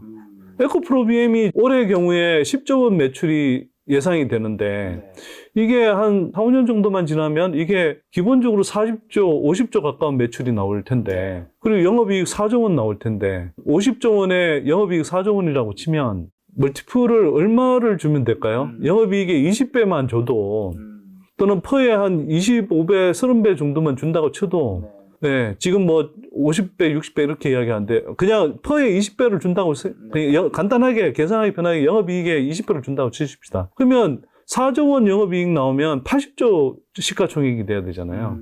지금 20몇 조잖아요. 그러면 여전히 성장 여력이 상당히 있다라고 보는 거죠. 지금 23조네요. 네. 그래서 예를 들어서 이걸 장기적인 관점에서 투자한다라고 생각을 하면 이걸 한번 생각해 보시자고요. 정말 자기가 재주가 있어서 내가 사고 팔고 해서 연평균 한 50% 이상의 수익률을 올릴 수 있어. 그러면 이런 기업 투자 안 하셔도 됩니다. 그렇죠. 근데 에코프로비엠이 예를 들어서 한 4년 후에 지금보다 한 3배 정도 더 오를 수 있다. 예, 보수적으로 잡아서. 그러면 4년 동안 여러분들이 3배의 수익률을 올릴 수 있습니까? 이 방송 보시는 대부다수의 분들은 저는 못 올리실 것 같거든요. 거의 99% 이상은 4년 안에 평균 수익 3배 못 올릴 겁니다. 그러면 에코프로비엠이 지금 지난해에 비해서는 뭐 2배 이상 올라 있는 가격이라 하더라도 여기서 다시 한 4년에 걸쳐서 아무리 보수적으로 잡아도 3배 오른다고 하면 지금 못 살 이유가 없죠. 그런 분들 입장에서 보면. 오히려 그런 분들이라면 제가 볼 때는 오히려 나 이게 진짜 뭐 주식 투자 공부 잘 하는 것도 모르겠고 어렵게 투자하는 거 힘들고 그냥 장기적으로 성장을 좋은 종목 그냥 믿고 그냥 가고 싶다라고 하면 사실 지금도 저는 나쁘지 않은 구간이라고 생각한다는 거죠. 네. 자, 방금 말씀하신 반도체에서 삼성전자 요즘에 좋게 말하는 분 굉장히 전문가분들 많아졌고 외국인도 계속 사고 있잖아요. 그리고 개인은 또 팔고 있긴 한데 어떻게 보세요, 지금? 요즘 주가 흐름은 좋죠? 네, 삼성전자 같은 경우는 이제 메모리 반도체 시장은 전형적으로 사이클 시장이잖아요. 사실은 우리 이제 대다수 업종들이 이제 사이클 업종들인데 반도체도 사실 예외가 아니에요. 다만 이제 반도체의 특성은 사이클, 전형적인 사이클 산업인데 이 사이클 산업이 장기적으로 우상향하는 사이클 산업이라는 게 다른 섹터들하고 좀 상대적으로 다르죠. 그리고 특히 메모리 반도체 산업에서 우리가 이제 글로벌 탑2 기업들을 이제 국내에 갖고 있다는 것하고, 그리고 그 글로벌 탑2 기업들을 전방 고객사로 하는 굉장히 많은 이제 뭐 반도체 장비 소재 업체들이 있다는 거죠. 그래서 반도체 섹터는 투자할 때 기본적으로는 이제 뭐 2차 전지 같은 구조적 성장 섹터는 꾸준하게 투자하는 게 필요하지만 반도체 섹터야말로 사실은 이제 사이클 흐름에 따라서 시기를 재가면서 투자하는 게 사실 저는 맞다고 봐요. 그래서 반도체 섹터는 근데 이게 뭐 다른 섹터도 좀 비슷하지만 반도체 섹터의 경우에는 실적에 선행해서 이제 뭐 예를 들어서 메모리 그 반도체의 어떤 단가가 이제 뭐 바닥을 찍는다거나 또 그런 현상이 생기고, 지금 이제 빅 그로스라고 그래서 이제 전반적으로 이제 메모리의 비트가 이제 지금 이제 성장하고 있는 이제 그런 구간이잖아요. 그러면 그 바닥을 찍고 이제 빅그로스가 이제 지금 이제 올라서고 있는 그런 구간이기 때문에 많은 분들이 지금은 좀 투자할 만하다 이렇게 이제 판단을 하는 거죠. 왜냐하면 이게 실적 성장에 앞서서 사이클이 먼저 좀 반등하는 조짐을 보이는 게 이제 빅그로스고, 그 관점에서 보면 이제 어느 정도 바닥을 찍은 것 같고, 이런 것들이 보통 이제 실적 성장에 한 6개월 정도 선행해서 주가가 반응을 하거든요. 지금이 이제 그런 구간이라고 저는 이제 판단이 되고. 그래서, 삼성전자 같은 경우는 지금 이제 5만 원 초반대까지 갔다가 지금 오늘 기준으로 보니까 7만 원 올랐었네요, 드디어. 저는 이거 되게 뭐 좋은 현상이라고 생각합니다. 여기 물려 있었던 사람들이 진짜 얼마나 많아요, 솔직히. 그래서 삼성전자에 이렇게 이제 물려있던 분들이 저는 이렇게 해서 좀 그러니까 수익을 회복하신다든지 또는 그렇게 해서 뭐 다른 쪽으로도 다시 이제 뭐 이 자금을 가지고 투자를 하신다든지 하는 것들은 좋은데, 여기서 나 그동안 막 갇혀 있다가 이렇게라도 올라오주니 고마워 하고 바로 탈출하신다.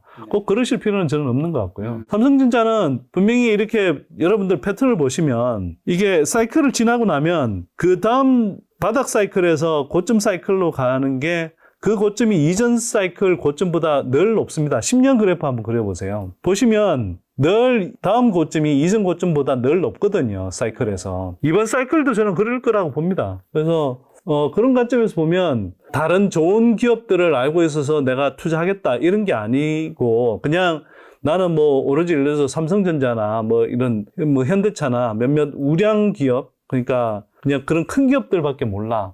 그런 기업들 몇 개 그냥 이렇게 난 주식 자금을 넣어놓고 있어. 이런 사람들이라면 길게 보신다면 지금 빠져나오실 필요는 없다라고 생각하고요. 근데 저는 이제 투자한다 그러면 이런 구간에서는 삼성전자에는 저는 투자하지 않고요. 이제 반도체 장비 쪽에 투자를 하죠. 왜 반도체 장비 쪽에 투자하냐 하면 반도체 장비주는 이런 메모리 시장 사이클 진폭에 따라서 그 실적과 주가의 진폭이 훨씬 큽니다. 그렇기 때문에 예를 들어서 반도체 장비주들의 경우에는 이렇게 바닥을 찍고 그 바닥에서 다시 고점까지 오를 때 단순히 삼성전자처럼 뭐 2배 정도 오르고 2배 반 오르고 이런 정도가 아니라 어떤 기업들은 3배, 4배씩 올라요. 그러면 그런 기업들에 투자하는 게 훨씬 수익률이 좋잖아요. 그래서 저는 이제 반도체 섹터에도 이제 사실은 섹터 자체로만 보면 상대적으로 관심을 가질 구간이다라고 저는 보죠. 근데 다만 지금 현재 구간에서는 사실은 투자하기가 그럼에도 불구하고 되게 조심스러운 측면이 있다. 왜냐하면 예를 들어서 반도체 장비주들 뭐 이렇게 회사에 확인해 보면 지금 실적이 잘 나고 있는 기업들이 별로 없습니다. 그럼에도 불구하고 투자를 해야 되는 거거든요. 투자한다고 하면. 왜냐하면 실적이 나기 시작할 때는 뭐 반도체 장비주들은 주가들이 이미 많이 올라 있는 경우들이 많습니다. 그래서 지금은 이제 실적이 안 나지만 주가들이 이제 한 차례 지금 꽤 많이 올랐죠. 근데 여기서 이제 추가적으로 저는 올라주려면 메모리 반도체 시장에서 조금 더 긍정적인 신호들이 더 강하게 나타나야 되지 않을까 생각이 되고요. 그래서 뭐 미리 반도체 섹터의 비중이 높아서 많이 갖고 있던 분들이 아니라면 네. 지금 반도체 섹터를 급하게 따라잡기보다는 조금 더 추이를 보면서 투자하시는 게 저는 낫지 않을까? 이거는 투자하지 말라는 의미가 아니라 이 반도체 섹터를 잘 모르신 분들이 일반적으로 그냥 쉽게 접근하기에는 그래도 여전히 좀 난이도가 있는 구간이다 이런 생각이 조금 들어서 그렇습니다. 그다음에 왜 개별 종목이 아닌 포트 단위 투자를 해야 되는 걸까요? 제가 이제 투자를 하다 보니까 많은 분들이 이렇게 물으시더라고요. 뭐 일단 종목 좀 알려주세요. 네, 그렇죠. 그거부터 네. 그다음에 이 종목 사야 되나요? 팔아야 되나요? 언제 매수하고 언제 매도하나요? 이런 이야기들을 제가 자주 듣는데 제가 이제 주식 투자를 하다 보니까 주식 투자라는 건 단순히 어떤 A라는 종목을 어느 시점에 사서 어느 시점에 단순히 한번 파는 이런 식의 방법이 아니다라는 거죠. 네. 그게 아니고 일정하게 포트를 짜서 투자해야 된다. 네. 그러니까 뭐 종목 수가 많을 필요는 없지만 개인 투자자 한 분 한 분이 일정하게 자기 주식의 펀드 매니저가 돼서 포트폴리오를 관리해가면서 투자해야 된다. 근데 그게 뭐 펀드 매니저는 막 수십 종목씩 담고 있잖아요. 우리가 개인 투자는 그럴 수도 없고 그래서도 안 되고요. 다만 제가 이제 권하기는 보통 한 5개에서 7종목을 좀 비중 있게 실어서 투자하라 이렇게 말씀을 드리는데 그러면 적절한 수준에서 수익도 낼 수 있고 또 리스크 관리도 웬만큼 되는 분산의 효과도 그만큼 상당히 커지거든요. 그래서 제가 이제 그 정도 숫자를 권하는데 그 숫자는 사실 한편으로는 개인 투자자들이 꾸준히 자기가 샀을 때뿐만 아니라 계속 지속적으로 모니터하고 관리할 수 있는 숫자 범위라고 생각해요. 워렌 버핏이 그런 이야기를 했거든요. 그러니까 워렌 버핏은 우월 범위라고 해서 영어로 치면 이제 scope of competence라고 이야기하는데 기본적으로는 자기가 잘 이해하는 종목, 자기가 뭐 능력을 잘 발휘할 수 있는 그런 범위 안에서 기업을 골라서 투자하라고 이야기를 하잖아요. 그리고 이게 한편으로는 너무 몰빵 투자가 되면 안 됩니다. 예를 들어서 자기가 아무리 좋은 기업이라고 이렇게 생각하더라도 그렇게 생각했는데 어떤 사태의 변화 때문에 이 기업이 잘못 갈 수가 있어요. 저도 그런 경우들이 종종 있어요. 뭐 제가 확률적으로 좋은 기업들 많이 올라서 좋은 수익을 냈지만 그렇다고 제가 뭐 늘 수익 나는 종목만 그런 것도 아니고 좋은 종목만 다 그런 것도 아니거든요. 그런데 그런 손실이 난 종목이나 좋다고 생각했던 종목 중에도 그걸 제가 정말 좋다고 생각해서 그 종목 한 종목에 몰빵했다고 했으면 어떻게 될까? 저는 그냥 제가 앞에서 그런 말씀 드렸잖아요. 주식은 장기간에 걸쳐서 오랫동안 지속적으로 꾸준하게 수익만 낼 수 있으면 누구나 사실 웬만한 수준의 그 부를 누릴 수 있다고 말씀을 드렸잖아요. 근데 내가 되게 좋다고 생각하고 확신을 가지고 투자해서 한 종목에 몰빵했는데 이 종목이 혹시라도 삐끗하면 그냥 그때부터 그냥 게임 아웃입니다. 아웃이죠. 네. 그래서 그런 걸 피해야 되는 거거든요. 근데 너무 분산을 하면 어떻게 되냐. 분산을 하면 예를 들어서 리스크는 분산이 되죠. 근데 수익도 분산이 됩니다. 그래서 이게 리스크를 분산을 통해서 상당 부분 제거하는 게 제거하면서도 집중도를 높일 수 있는 종목의 수는 저는 한 6개에서 7개 정도로 보는 거고요. 그래서 제가 이제 포트 단위로 투자하라고 할 때는 보통 6개에서 7개 정도 종목을 골라서 투자하라고 하는데 자, 왜 포트를 꾸려서 투자하라고 하냐?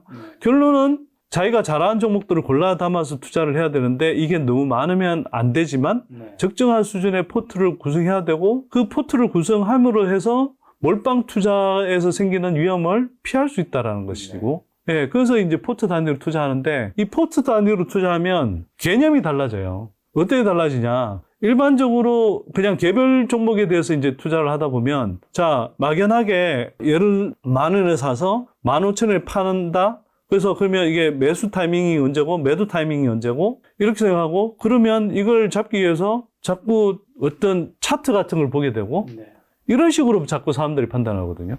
그래서 주식이라는 게 그냥 한번 투자해서 A라는 종목 투자해서 어느 시점에 끝나는 게임으로 생각을 해요. 근데 주식 투자는 그게 아니거든요.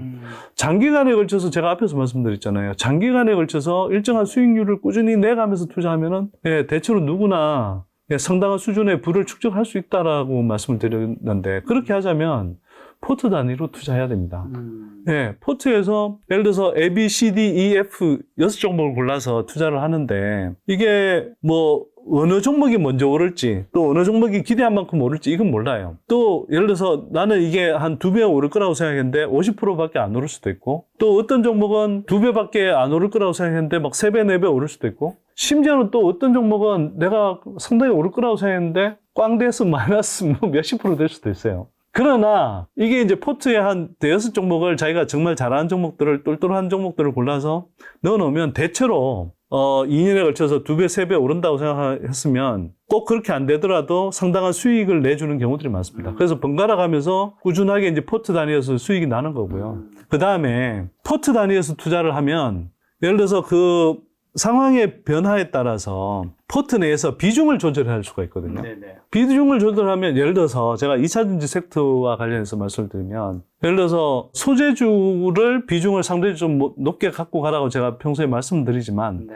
어떤 소재주들이 일단 막 되게 오버슈팅 돼서 막 너무 많이 간 것 같다. 그러면 중장기적인 성장성을 봐서 이걸 뭐 굳이 팔 필요는 없지만 이건 지금 좀 너무 오버슈팅 구간이니까 비중을 조금 축소를 하고 축소를 할 판단을 해볼 수 있겠죠. 저는 한 20, 30% 정도는 이제 분할을 해서 이제 좀 드러내는 것도 필요하다고 말씀드리니까. 근데 예를 들면 장비주 중에 좀 똘똘한 기업 몇 개를 골라서 이거는 이제 주가가 더 올라갔기 때문에 상대적으로 이쪽에 비중을 조금 더 실을 수도 있죠. 또 한편으로는 반도체 섹터는 지금까지 못 가고 있었는데 이제 반도체 섹터가 좀 움직일 것 같아. 그러면 그때 반도체 섹터를 자기가 평소에 공부했던 종목 중에 한두 개 정도를 그 포트 안에 편입할 수 있죠. 이런 식으로 이제 자기 스스로 그때 그 주어진 시장 상황에서 가장 수익을 잘 낼 수 있는 수준의 포트를 자꾸 끊임없이 이게 그 포트를 이제 계속 어느 정도 조금씩 조정해 가면서 꾸려가다 보면 이게 포트 단위에서 사실 꾸준하게 계속 수익이 잘 나게 되고요. 그러면서 그것들이 시간이 지나면 지날수록 전체 포트 자체가 이제 커지는 효과가 발생하는 거죠. 그래서 저는 많은 분들이 물으실 때 언제 매수하고 매도 타이밍을 잘 모르겠다 이렇게 이야기할 때 저는 그렇게 이야기합니다. 저는 어떤 개별 기업의 매수 매도 타이밍은 저도 잘 모른다. 근데 그때마다 그 내가 잘 아는 기업들에 대해서 제 나름대로 이제 평가표가 있거든요. 뭐 성장성, 수익성, 안정성, 뭐 밸류에이션 뭐 이런 등등의 이제 항목들을 가지고 제가 이제 평가를 해보는데 해봐서 정말 그 점수 나오는 것에 맞춰서 제가 포트 비중을 이렇게 조정해가면서 하다 보니 시간이 지나면 지날수록 뭐 중간중간에 굴곡은 있지만 큰 흐름에서 계속 주식 자산 규모가 계속 커지더라. 그리고 그게 앞에서 이야기한 것처럼 일종의 이제 눈덩이 효과처럼 점점 이 자산 규모가 커지더라는 거죠. 그래서 이런 방식으로 저는 투자하는 게 맞다고 생각하고요. 한 6, 7개 정도의 종목을 가지고 일정한 수준의 집중 투자를 하면 그러면서 이제 이걸 가지고 포트 단위로 투자를 하면 사람들이 훨씬 더 안정적으로 장기간에 걸쳐서 수익을 꾸준히 올려가면서 주식 자산을 늘려갈 수 있다. 이렇게 생각을 하고요. 그래서 저는 가능하면 포트 단위로 투자하시라. 이렇게 언급하신 장비주 중에 똘똘한 기업은 어떤 데가 있나요?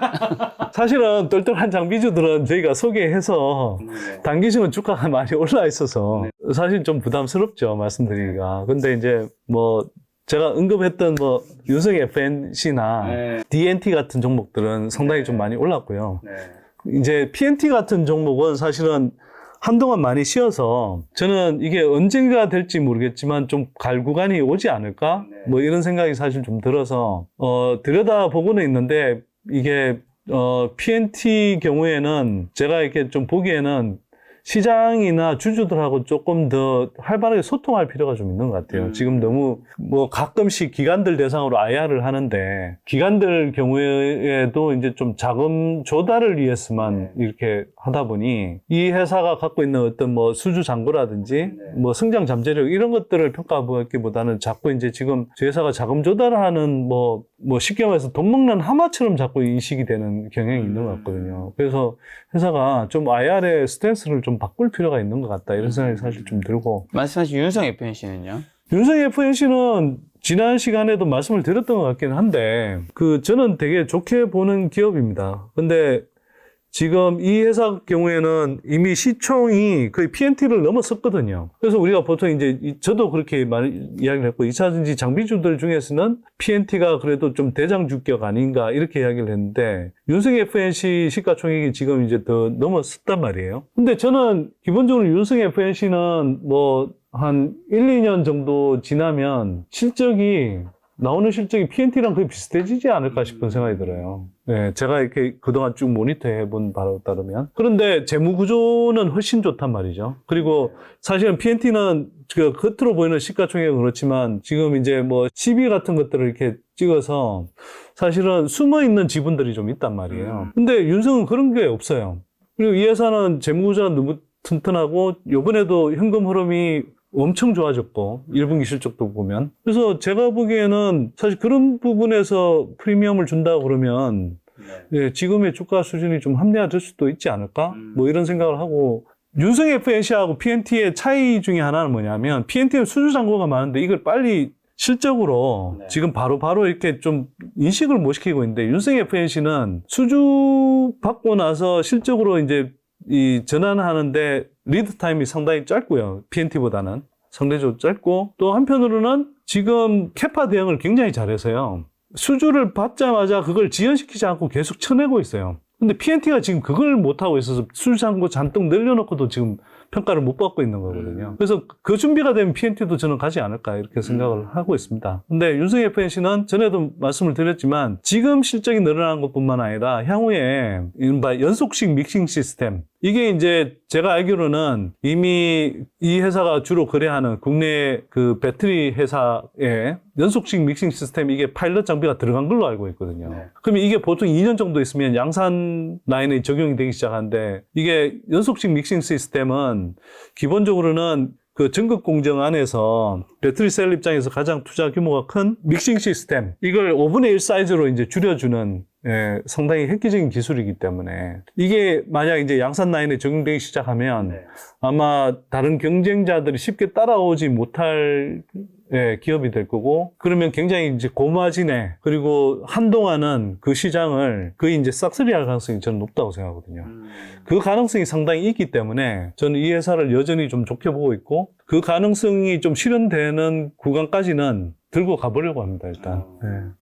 2차전지 관련해서 한 번만 더 질문 드리면 올해 어쨌든 이제 주가 조정을 한번 이번에 크게 받았잖아요. 네. 한번 이제 받고 난 다음에 한번 보시니까 지금 앞으로도 더 갈 종목과 지금은 다시 보니까 아 이제는 이 종목은 좀 그래도 좀 익절해야 한다거나 이런 것들은 좀 어떻게 구분하고 어떤 것들이 좀 있을까요, 예시로? 저는 사실 저희 연구소 소개한 기업들 거의 그대로 갖고 있거든요. 네네. 네. 그 갖고 있는 이유는 기본적으로 2, 3년 정도 지나면 여기서 다시 몇 배가 더 간다고 생각하기 때문에 갖고 있어요. 물론 뭐 지금도 이제 주가 가파르게 오른 종목들이지만 뭐 일정하게 오버슈팅 나온다고 하면 그때 가서 일부 물량은 수익 실현할지 모르겠습니다만 그 일부라는 게 저는 절대 뭐 20% 30% 이상 안 넘어가거든요. 네. 근데 당장에 그런 근본적으로 이렇게 뭐 20, 30%를 넘어서 수익 실현할 생각이 드는 종목은 지금 현재는 없습니다.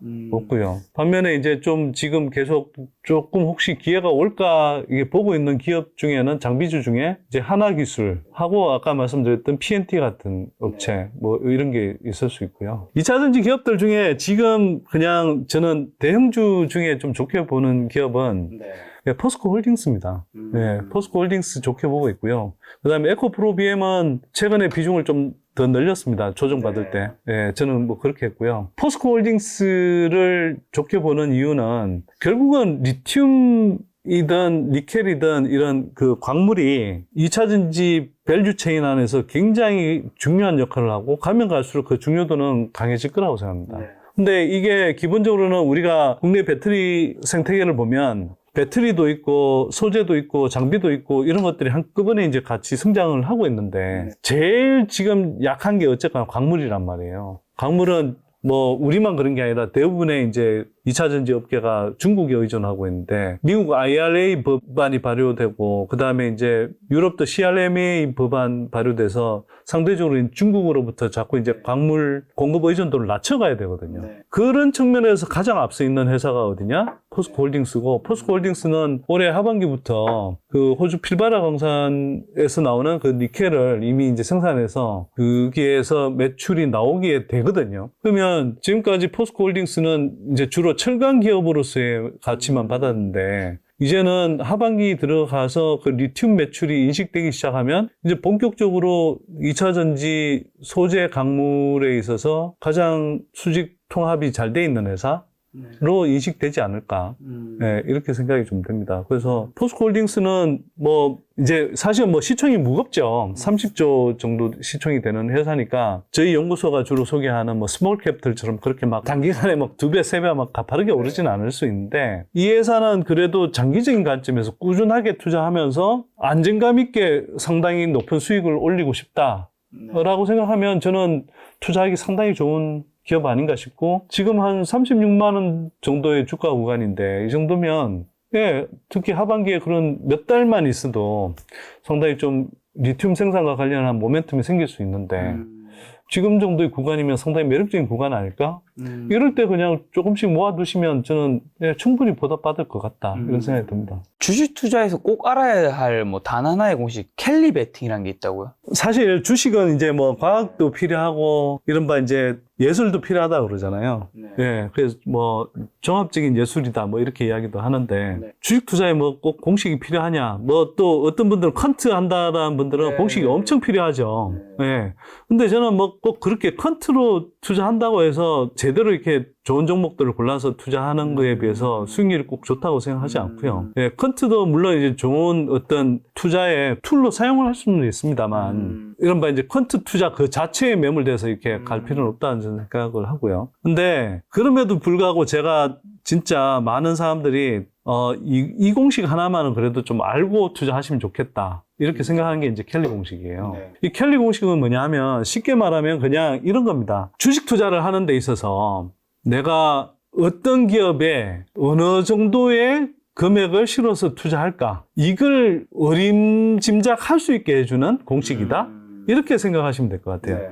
그래서 제가 앞에서 이제 포트 단위로 투자하라고 말씀을 드렸잖아요. 네. 근데 이게 켈리 공식 자체는 사실 어떤 그 기업 자체에 대해서 또는 어떤 투자안 자체에 대해서 내가 어느 정도의 승률과 어느 정도의 수익률을 기대하면 여기에 얼마의 자금을 넣겠다, 이걸 이제 산출하게 해주는 공식이거든요. 근데 이렇게 한번 생각해 보죠. 승률 100%이고 수익률이 한 200% 날 거라고 생각하면 투자 안 하시겠어요? 100% 하겠죠. 100% 하겠죠. 네. 그냥 몰빵하겠죠, 사실은. 네. 네. 100% 하셨으니까. 네. 그런데 예를 들어서 승률이 50%이고 네. 기대 수익률이 10%다. 얼마 투자하시겠어요? 안 하거나 조금 할 것 같은데요. 그렇죠. 승률이 50%인데 네. 수익률은 10%니까. 그러면 이게 되게 이제 명확한 거죠. 승률이 높으면 높을수록, 네. 그리고 그게 따른 기대 수익률이 높으면 높을수록 베팅을 세게 하겠죠. 베팅을 많이 하는 거죠. 네네네. 네. 그걸 이제 좀 최적의 어떤 투자 금액을 네.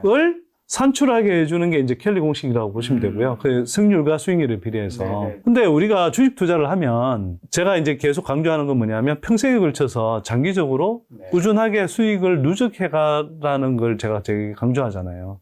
그러려면 우리가 한 번 하는 게임이 아닌 거거든요. 그러니까 동전 한 번 던져서 뭐 맞추면 좋고 틀리면 뭐 안 좋고 이런 식의 게임을 하라는 게 아니라 네. 그때그때 수익을 잘 누적시켜 갈 수 있는 그런 게임을 하라는 건데, 그러면 한편으로는 내가 어떤 A라는 기업을 열심히 이제 공부를 했어요. 근데 이 기업을 공부해 봤더니 예를 들어 승률이 내가 생각할 때는 지금 구간에서는 되게 막 한 1년 범위 안에서 보자면 지금보다는 수익이 날 가능성이 한 70~80% 정도는 되는 것 같고, 그런데 이게 이제 진짜 주가가 올라가면 100% 이상은 수익이 날 것 같은데?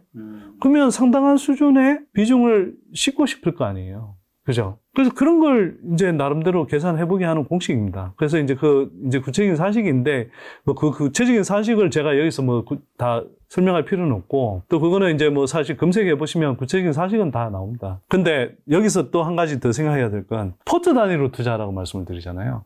그러면 포트 단위로 투자한다고 할 때 A, B, C, D, E, F 종목이 있는데 나름대로는 다 해보면 다 좋은 기업을 선별했을 거 아닙니까? 그러면 예를 들어서 어떤 A라는 기업은 내가 생각할 때 승률이 70%고 기대 수익률이 한 100% 된다. B라는 기업은 승률이 한 80%로 예상이 되고 기대 수익률이 한 뭐 200% 이상 될 것 같다. 각각 다를 거 아니에요. 네. 그러면 그런 기업들 간에 이제 다 해버리면 켈리 베팅 공식에 다 넣어버리면 예를 들어서 내가 뭐 1억의 자금이 있는데 실제로 투자해야 될 금액은 다 되게 좋은 종목들 골랐다라고 전제를 하면 이 공식에 넣어서 해보면 막 한 뭐 몇 억이 있어도 모자랄 수도 있어요. 네. 그러면 다만 이제 거기에 1억이라는 자금 규모 안에서 그 좋은 그 켈리 베팅 공식상으로 좀 투자를 많이 해야 되는 금액 비중만큼 1억이라는 범위 안에서 그 비중을 할당하면 되죠.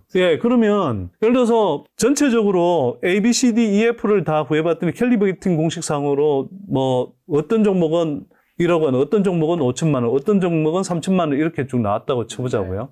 그렇게 투자하라고 나왔다고 돼 있으면 근데 이걸 이미 다 합쳐버리면 3억이 돼버리잖아요. 네.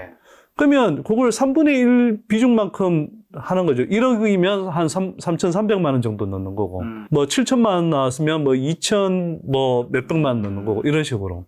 그런 식으로 이제 할당을 하는 이제 공식인데, 이 켈리 베팅 공식이 왜 중요하냐 하면, 이게 그렇다고 정확하게 여기 다 뭐 나온 대로 하라는 게 아니고요. 여러분들이 포트 단위로 투자한다라고 하면, 어떤 종목이든 비중을 할애를 해야 되잖아요. 그러면 이 비중을 어떻게 할애하느냐에 관해서 한편으로는 여러분들이 잘 판단하실 수 있는 어떤 어림 공식이다 이렇게 생각하시면 되고요. 그리고 왜 이걸 따져줘야 되냐? 워렌 버핏이 그런 이야기를 했거든요. 아니 첫 번째로 매력적인 종목이 있는데 왜 굳이 20번째 매력적인 종목까지 투자하냐는 거죠. 분산 투자라는 이유로. 그러면 예를 들어서 여러분이 5종목, 6종목만 투자한다라고 생각하면 1등부터 5등까지 또는 6등까지 매력이 있는 종목들만 골라서 투자하면 되는 거예요. 근데 1등하고 5등 사이에서도 자기가 판단하는 매력도가 좀 다를 수 있잖아요. 그렇죠.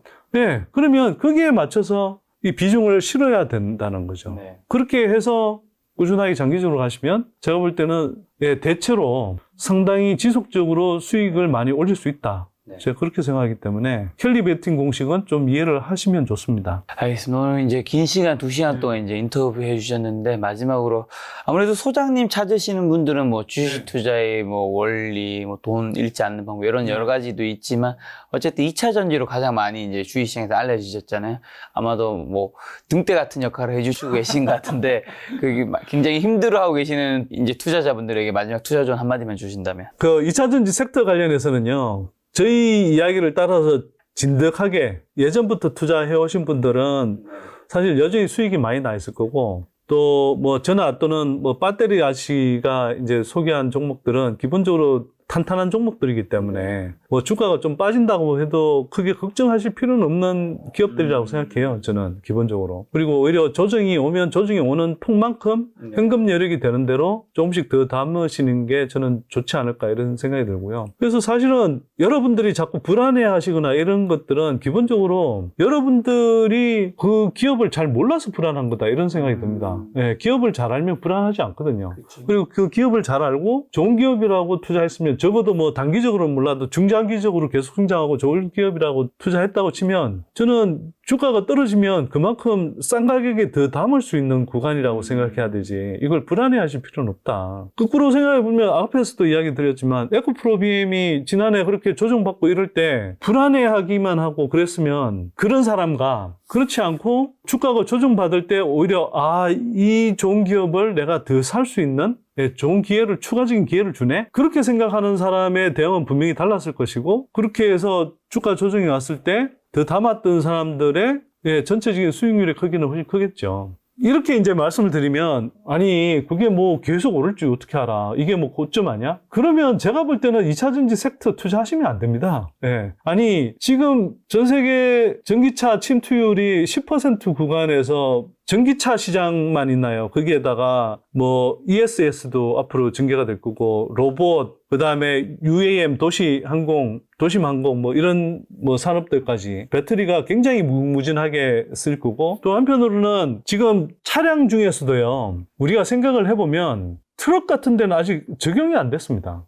근데 트럭은 예를 들어서 SUV에 탑재되는 배터리 용량의 한 6배를 담아야 되거든요. 근데 지금 일부 이제 트럭들이 그걸 전기차를 출시는 하고 있지만 이게 아직은 6배의 그 배터리 팩을 싣고도 충전 안 하고 그 달릴 수 있는 주행거리가 한 2-3시간 정도밖에 안 돼요. 그러니까 아직은 전기 트럭이 본격적으로 못 다니는데 배터리 성능이 점점 좋아지면 앞으로 전기 트럭도 이제 다닌단 말이에요. 근데 전기 트럭은 SUV 차량의 6배, 일반 승용차의 8배, 9배를 실어야 된단 말이에요. 이거 어마어마한 시장이에요, 배터리 시장으로는. 거기다가 지금 각종 중장비, 그 다음에 트랙터, 이런 것들도 사실은 지금 다 경유, 가솔린 이런 것들이잖아요. 이런 것도 사실은 전기 배터리로 다 구동할 수 있습니다. 이 시장들이 다 남아있는 거예요. 이런 건 카운트가 되지도 않았어요, 지금. 근데 전기차 시장 지금 침투율 10% 구간에서 이게 뭐 피크를 찍는다느니 뭐 2030년 밸류까지 끌어왔다느니 이런 식의 막 뭐 노이즈들을 자꾸 들으니까 불안하신 분들이 있는데 제가 볼 때는요, 이거 그런 노이즈들을 자꾸 휘둘리시고 그렇게 2차 전지 산업의 어떤 성장성을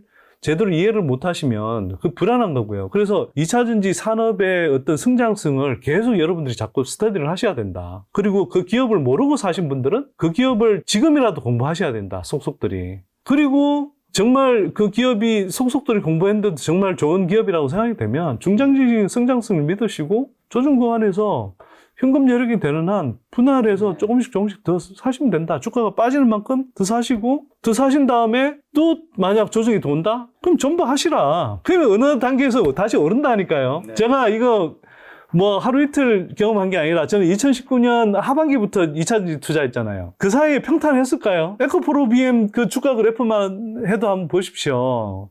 이게 올랐다 내렸다를 얼마나 반복하는데요. PNT도 마찬가지죠. 그 10배 올라가는 동안 계속 편안하게 올라가기만 했을까요? 다 오르다가 멈추기도 하고 사실 뭐 지금 조정도 많이 받고 있죠. 그래서 늘 평탄하게 다 움직이지 않습니다.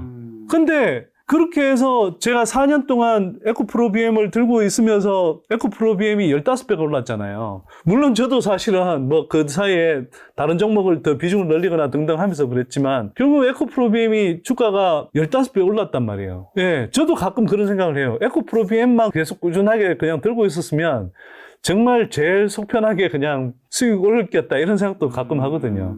근데 저도 에코프로 BM을 중간중간에 이제 좀 비중을 줄이기도 하고 뭐 늘려가면서 이렇게 투자를 해왔는데 에코프로 BM 그렇게 올랐죠. 코스모신 소재 같은 경우도 저희가 21,000원에 2년 전에 소개했던 것이 지금 18만 원까지 와 있잖아요. 굴곡이 없었겠냐고요. 에코프로 BM 그게 아까 막 한참 올랐다가 막 전고점 대비해서 막 40% 빠지는 구간도 있었어요. 코스모신 소재도 30% 이상 빠지는 구간은 얼마든지 있었죠. 그 사이에도. 근데 그때 조정 구간에서 더 담았던 것이 나중에 보면 어떻게 됐냐? 훨씬 큰 수익으로 돌아왔다니까요. 예, 그래서 뭐 어떤 종목을 담고 있느냐에 따라서 분명히 다를 수 있겠는데 예를 들어 전고체 테마주를 담았다. 그건 그냥 정리하신 게 맞습니다. 제가 볼 때는. 전고체는 안 돼요, 사실. 솔직히 말씀드려서. 안 되는 기술입니다, 이거. 근데 계속 틈틈이 계속 뭐 여기저기서 이제 전고체 뭐 이야기 나오고 뭐 꿈의 배터리 이야기 나오니까 자꾸 뭐 전고체 이야기 하는데 전고체는 안 되는 거고 시장이 생기더라도 굉장히 제한적으로 생길 수밖에 없기 때문에 전고체 테마주에 투자하시면 그거 가지고 예를 들어서 10년, 20년 갈 거라고 생각하고 투자하시면 저는 안 된다고 생각하지만 그게 아니라 지금 확고하게 성장하는 그 섹터 안에서 에코프로 BM처럼 확고하게 성장하는 기업이 조정 온다고 겁나서 투자를 안 한다? 판다? 이런 건 절대 하시면 안 되고요. 오히려 조정 오실수록 담아두시면 그 장기적인 관점에서는 저는 분명히 보답한다고 생각합니다. 지금같이 2차 전지가 흔들린 시기에 이제 소장님이 조언이 많은 분들의 마음에 좀 편안을 좀 줬으면 좋겠다라는 생각이 들고요. 근데 불안해 하신 분들이 많나요? 많죠, 아무래도. 그래요? 네. 저희 선대인TV에 달리는 댓글만 봐서는 불안해 하기보다는 오히려 선대인TV 채널에 이제 교주님이 계셔서. 교주? 저는 교주 이런 거 원하지도 않고요. 그 다음에 뭐 굳이 말씀을 드리자면 제가 2차 전지 섹터 비중이 워낙 높고 그러지만 저도 그리고 또 2차 전지를 장기적 관점에서 계속 투자하라고 말씀드리지만 주식에 뭐 2차 전지만 있는 게 아니고 또 2차 전지에 뭐 에코프로만 있는 것도 아니에요, 사실은. 그래서 저는 사실은 제가 2차전지를 강조하지만 제가 그리고 오늘 좀 드리고 싶었던 말씀 중에 하나도 제가 무슨 뭐 주식 투자에 엄청난 대가이고 고수여서 제 방법이 다 옳고 또 제가 주로 투자하고 있는 2차전지 섹터만이 투자할 종목이다 이렇게 말씀드리는 건 아니에요. 제가 말씀드리는 건 그러니까 주식 투자로 수익을 잘 내는 분들은 보니까 단타 투자를 하는 사람도 아니고 스윙하는 사람도 아니고 또 테마 투자하는 사람도 아니더라는 거죠.